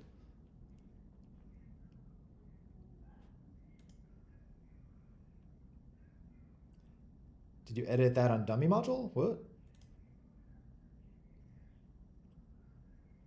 Oh. Get V1 ticket account. Yeah, that's probably dummy module. Dummy module is not real. Dummy module is, let's see, get V1 account ticket count. Where does this come from?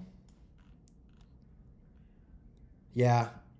So the actual version of that function is right here. It's defined in C, C++.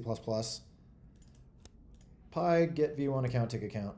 So to actually change that, you'd have to change this code, which you could do in the C layer. You know, it'd just be like return pi, what was it, long from long.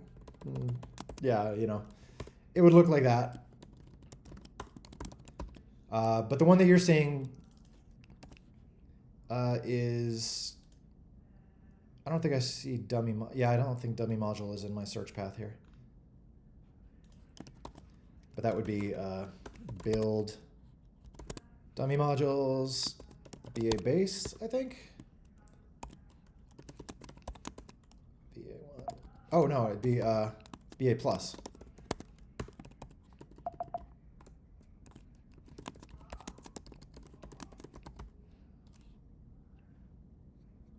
Oh wait, is there somewhere else? Because we're seeing static method here.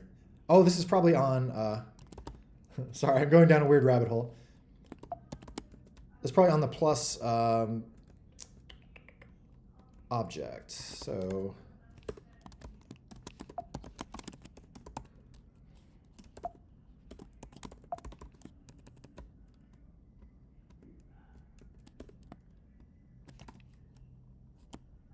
there it is. Okay. So where is this? App subsystem, yeah. So in that case, yeah, you could edit it here because it's not like the dummy module. So you're good. But this should be the same thing where, you know, this will potentially let stuff work locally, but it's not gonna, you know, most things talk to the server and be like, hey server, I'm gonna spend 100 tickets to get this. And the server's like, you don't have 100 tickets. Hello. Hello? Yeah, can you scroll up, please? Oh, sure. Yeah. What did I miss? More. More. See, when the big fonts don't work, taking it to the next level. Till you get to that message. Just scroll more. Scroll down slowly. Oh, this one? No. No.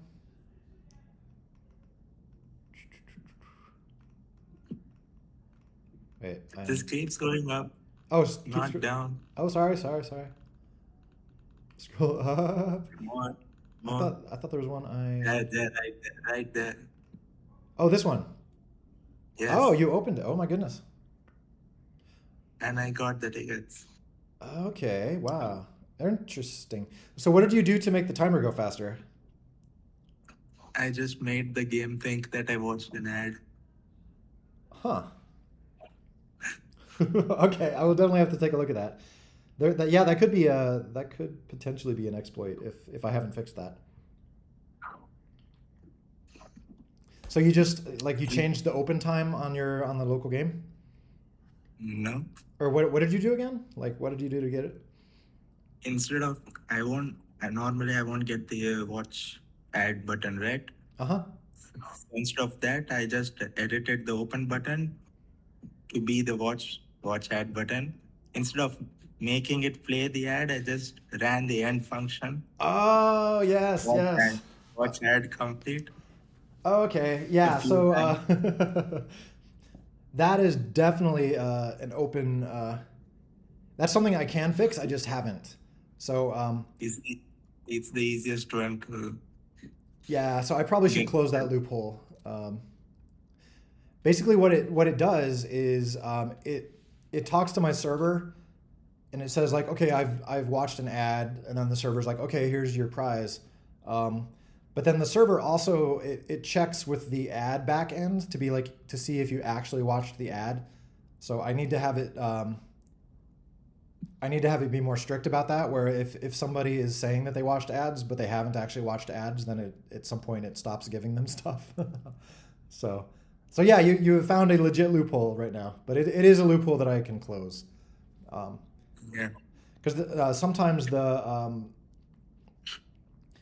I found like sometimes it takes a minute for like the ad backend to like report that they've watched an ad, and I don't want to like prevent people from.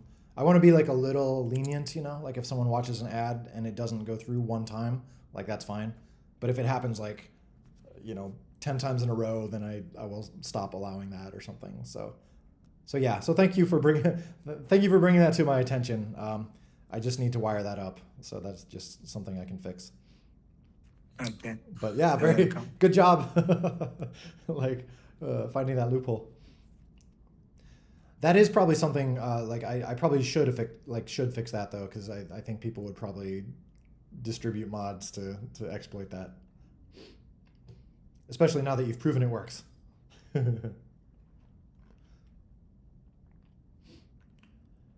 Okay, what is this? Logic behind a player repeating the same score in tournaments.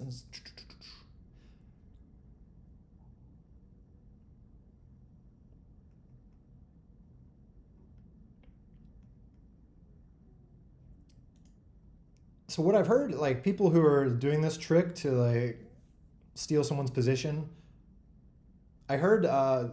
I think the motivation is to like prevent the actual winner from playing again. So you can like I don't know, make them think they're still winning, but then like you steal their score at the last minute or something like that. So it's yeah, I am not entirely sure. Um, that is something I mentioned like with V2 accounts. It should be possible to like verify with the server before showing a V2 account. Be like, is this someone's actual account? Like, did this person actually submit this score? And if it's not, then I can make sure to not like show their name.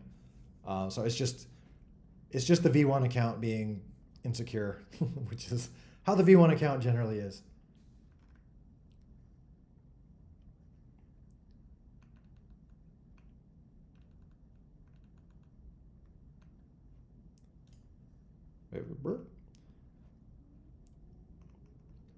Did I sort of answer that, or am I misunderstanding? Yeah, this is. I have heard this. If there is, do any of you have these scripts? Like usually these sort of attacks are easy for me to fix. It's just I need to know like what the attack is. Um, does anyone have such a script, like or something where you can demonstrate crashing a server? Usually it's just like you can send a server some command a million times in a row that it doesn't expect to get that often, and then it like overflows a buffer or something. Like I said, it's always something I can fix, but I just need to know what the attack is.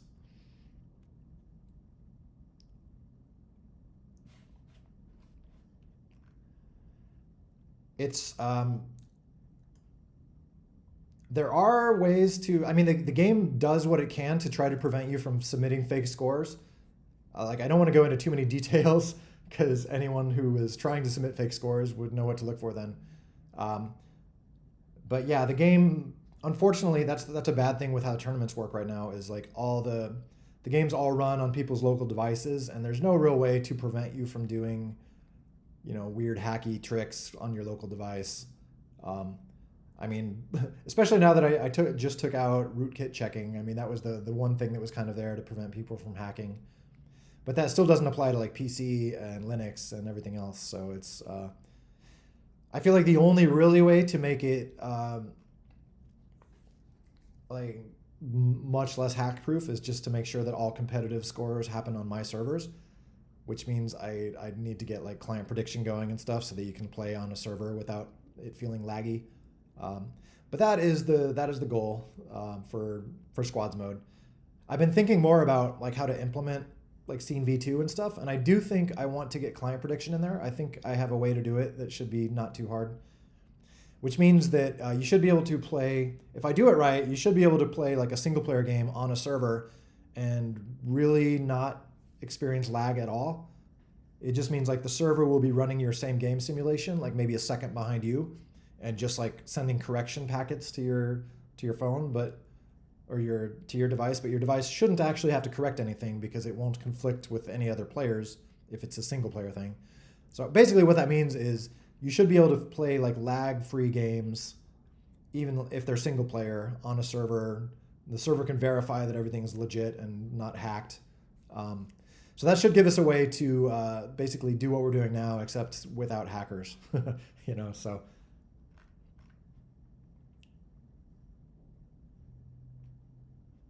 If any of that made sense, hopefully. I mean, yeah, I'm sure the server dies with an exit code. It's just, it's more like what we would need is if someone could like run the server under a debugger or something, just to like see. I need to see like where in the C code the server is dying, or an exit code of 1, that just means like something went wrong. It just means like the server is exited in a not clean way. Oh no, sorry, Mrs. M, I just answered one of your questions, I thought. What? Oh my gosh, I've got so many capitalized things right now.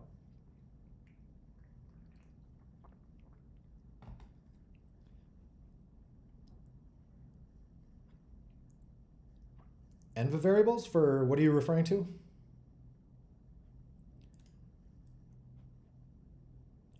Oh yeah, this is real-time replays of tournaments. This is another thing. I feel like the best time to do this would be for like Scene V2 or the squads mode where all tournaments are happening on my servers. That would make it really easy to just like keep all replays, and then it would be super cool to be able to watch anybody's replay. I mean, just to verify that they're not cheating, of course, but with servers that shouldn't be too necessary. But it'd be more neat to just be able to see like how their play went, Right now, I could do something right now where it like asks your local device to upload the replay after you've submitted a score or something, but I feel like that's going to add a lot of bandwidth, and most people who are playing tournaments, it's probably not necessary. Maybe it would just be like if you get the highest score or something. But then also, if someone's playing on like a phone connection, like replays can be big. So I don't know. I would worry that wouldn't be a good system. Or if you don't upload, you don't upload your replay, does it cancel your score? That doesn't seem good. Because then someone hacking could just like change the code to like never upload the replay. The bug. Could you remind me what the bug was on the last stand? Was that not?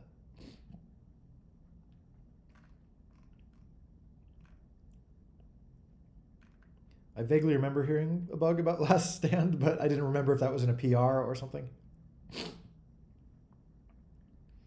Send another 3 chests so I'll make my plugin to perfection. I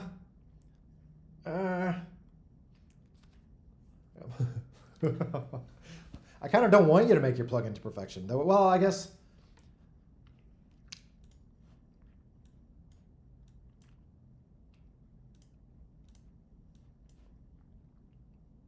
Well, ping me after this. I can send you a chest or two if you're testing stuff.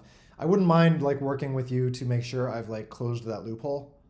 So if you do want to like keep working on the plugin.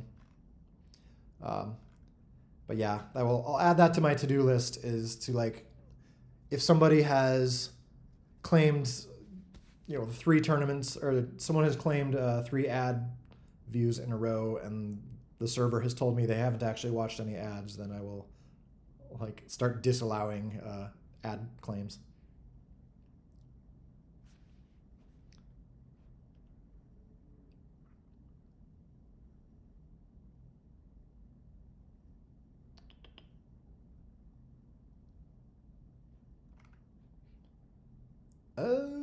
I'd have to check my emails. I have a lot of emails.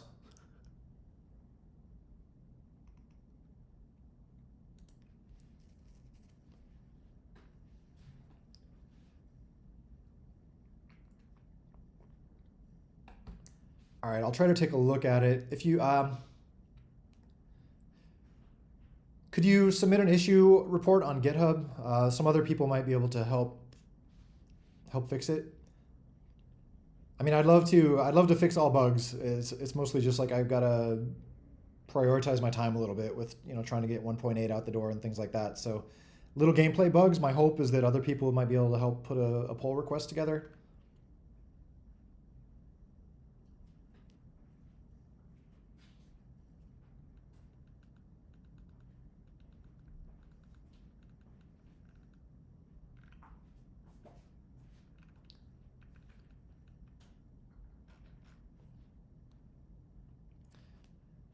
All right, we're almost actually to end of our time here.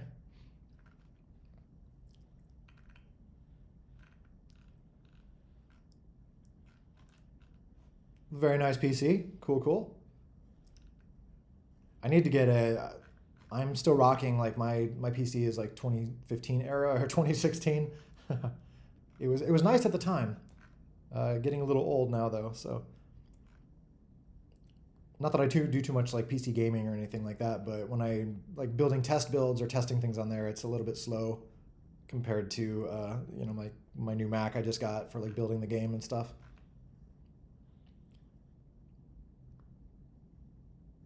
Any end variables for getting verbose debugging information on server builds? There is new stuff on server builds. I forgot exactly what it looks like. Let me see if I can. But there's some new, fun little graphical glitch. Let's see, where is it? Source, assets. Actually, I'll just make a server build real quick. Make CMake server build. Okay, give this a moment.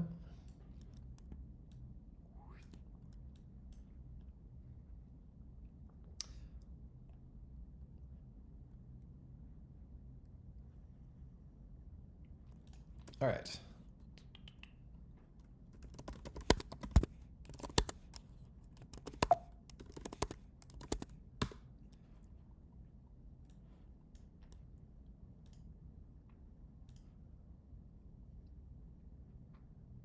Wait, I thought it would have.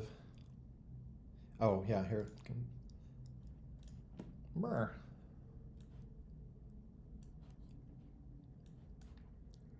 So in the default server config, yeah, there should be, there's this new little thingamajigget here where you can set log levels on the server binaries. So you can be like ba.lifecycle, show info, ba.assets, show info. And that's exactly the same stuff you get for, if you come into here on the logging. So it's as if you came into here and set these various things to like debug. So if you do like root debug or ba app debug or not set,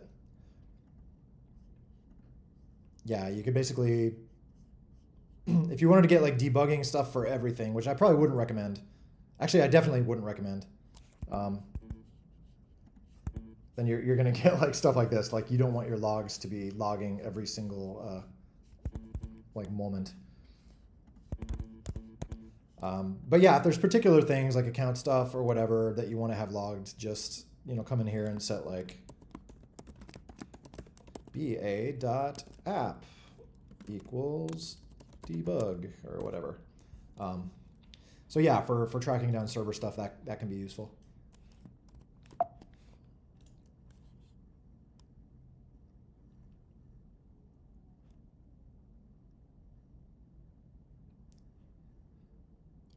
Oh, are you talking about like the Discord glitch? Because I'm just like recording my screen, so I'm not recording through Discord. So we can watch that bug happen in real time. I probably won't even edit it. I'm far too lazy to like edit these videos. I clip the beginning and the end just so it like starts at a reasonable time, but I don't do editing. Is squads mode going to have a form of ranked mode? Yeah, this is totally my plan with squads mode. Is like there'll be like competitive ranked modes or like competitive leaderboards basically.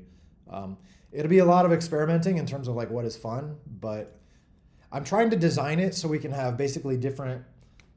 I've mentioned this concept before, like this concept of leagues, which is a little different than what we have right now, which are leagues. Right now, leagues are just kind of groups of players. So if you go up in the league, you go to like now you're in like Gold League 10, and now you're in Diamond League if you're really good. Um, but I want to have this idea of leagues, which are more just like groups of players, or like different ways to play the game. So there might be like a competitive league, or there might just be like a casual league, or something where it's not even a league at all. It's just like a single player co-op adventure, and that would be called like leagues or something. So there will be competitive stuff, but yeah, there also might be more just like casual things too, and those all might be just like divided into leagues. And I wanted to make it'll all be moddable is the plan, so you can make your own league. So if someone wants to make like a very competitive league with like very strict requirements, or somehow like you get ranked in some sort of like super pro way or something like that, like I want that to be possible. Um, but yeah, the fact that like all games will be running on controlled servers and things like that, that means we can do, there shouldn't be hackers to like faking wins and things like that. So I'm excited about what that can make possible. Um,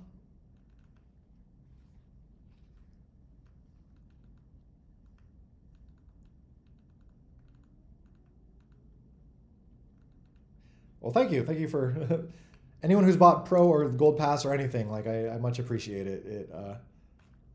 Like I said, I gotta pay the bills and keep the servers running and everything. So I appreciate you guys supporting the game. What is this? What happened here to get a crash? There's like five things going on. It crashed when I run it while I stay. Oh, jeez.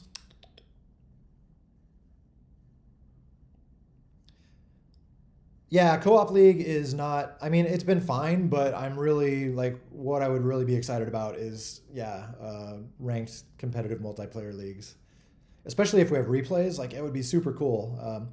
Everyone has V2 accounts, and like everything is verified. So if you're watching like some V2 player who's really good, like you're watching their replays of them, like that could be pretty exciting.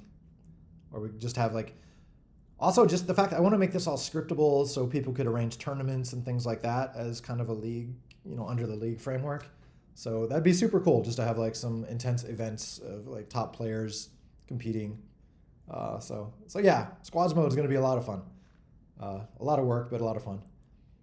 But yeah, co-op league right now, it's just kind of, it's fun, it's something, but it's just kind of how good you are at single player, like you said.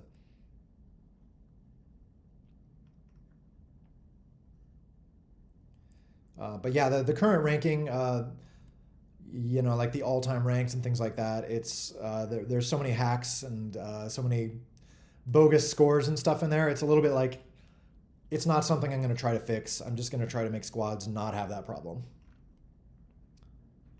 Yeah, that's the idea. Is like you can make your own leagues. That's what I want to have it be. Like I want to build a system the same as I'm doing with asset packs right now. I want to make all my new stuff using asset packs.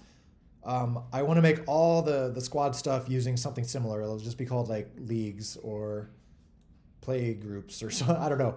Got to come up with something, but I want it to be a scriptable thing that other people, like I said, if you want to make your own leagues for just your friends, or make some league where it's like one particular play style and whatever, like I want to foster that. I want that. I want to see what people can come up with. I was very inspired to make this game by messing around with like Warcraft 3 mini games back in the day, and just like it was super cool to see all the different like gameplay that came out of that whole. It's like Primordial Ooze. Just games like Dota and stuff like that just kind of spawned out of Warcraft 3 mini games. So I just want to like try to come up with an environment where people can come up with different styles of competitive play and things like that, just to see what happens.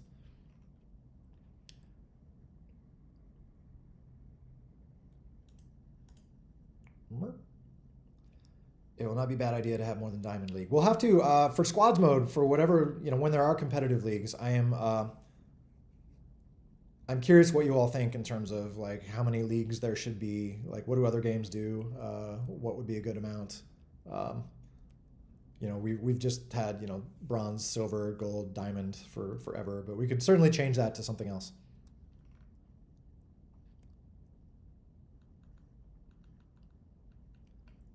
Turbo Special League.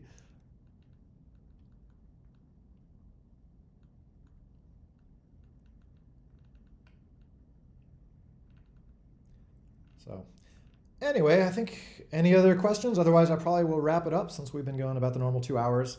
I'll get this all up on YouTube. We can all watch Discord crash on repeat. Very exciting. But yeah, as far as I'm going, probably this next few weeks, I will hopefully by the next Coffee with Eric, we can have the first season Pro Pass or whatever it's going to be called. It'll probably just be back on the little like extra tab here. It'll just be like Season Pro Pass, and the first one will most likely just include the old lady character and Betty that Sock built, and possibly other stuff if I can get anything added by then. So we'll see. What? Next. Oh dear. Typo?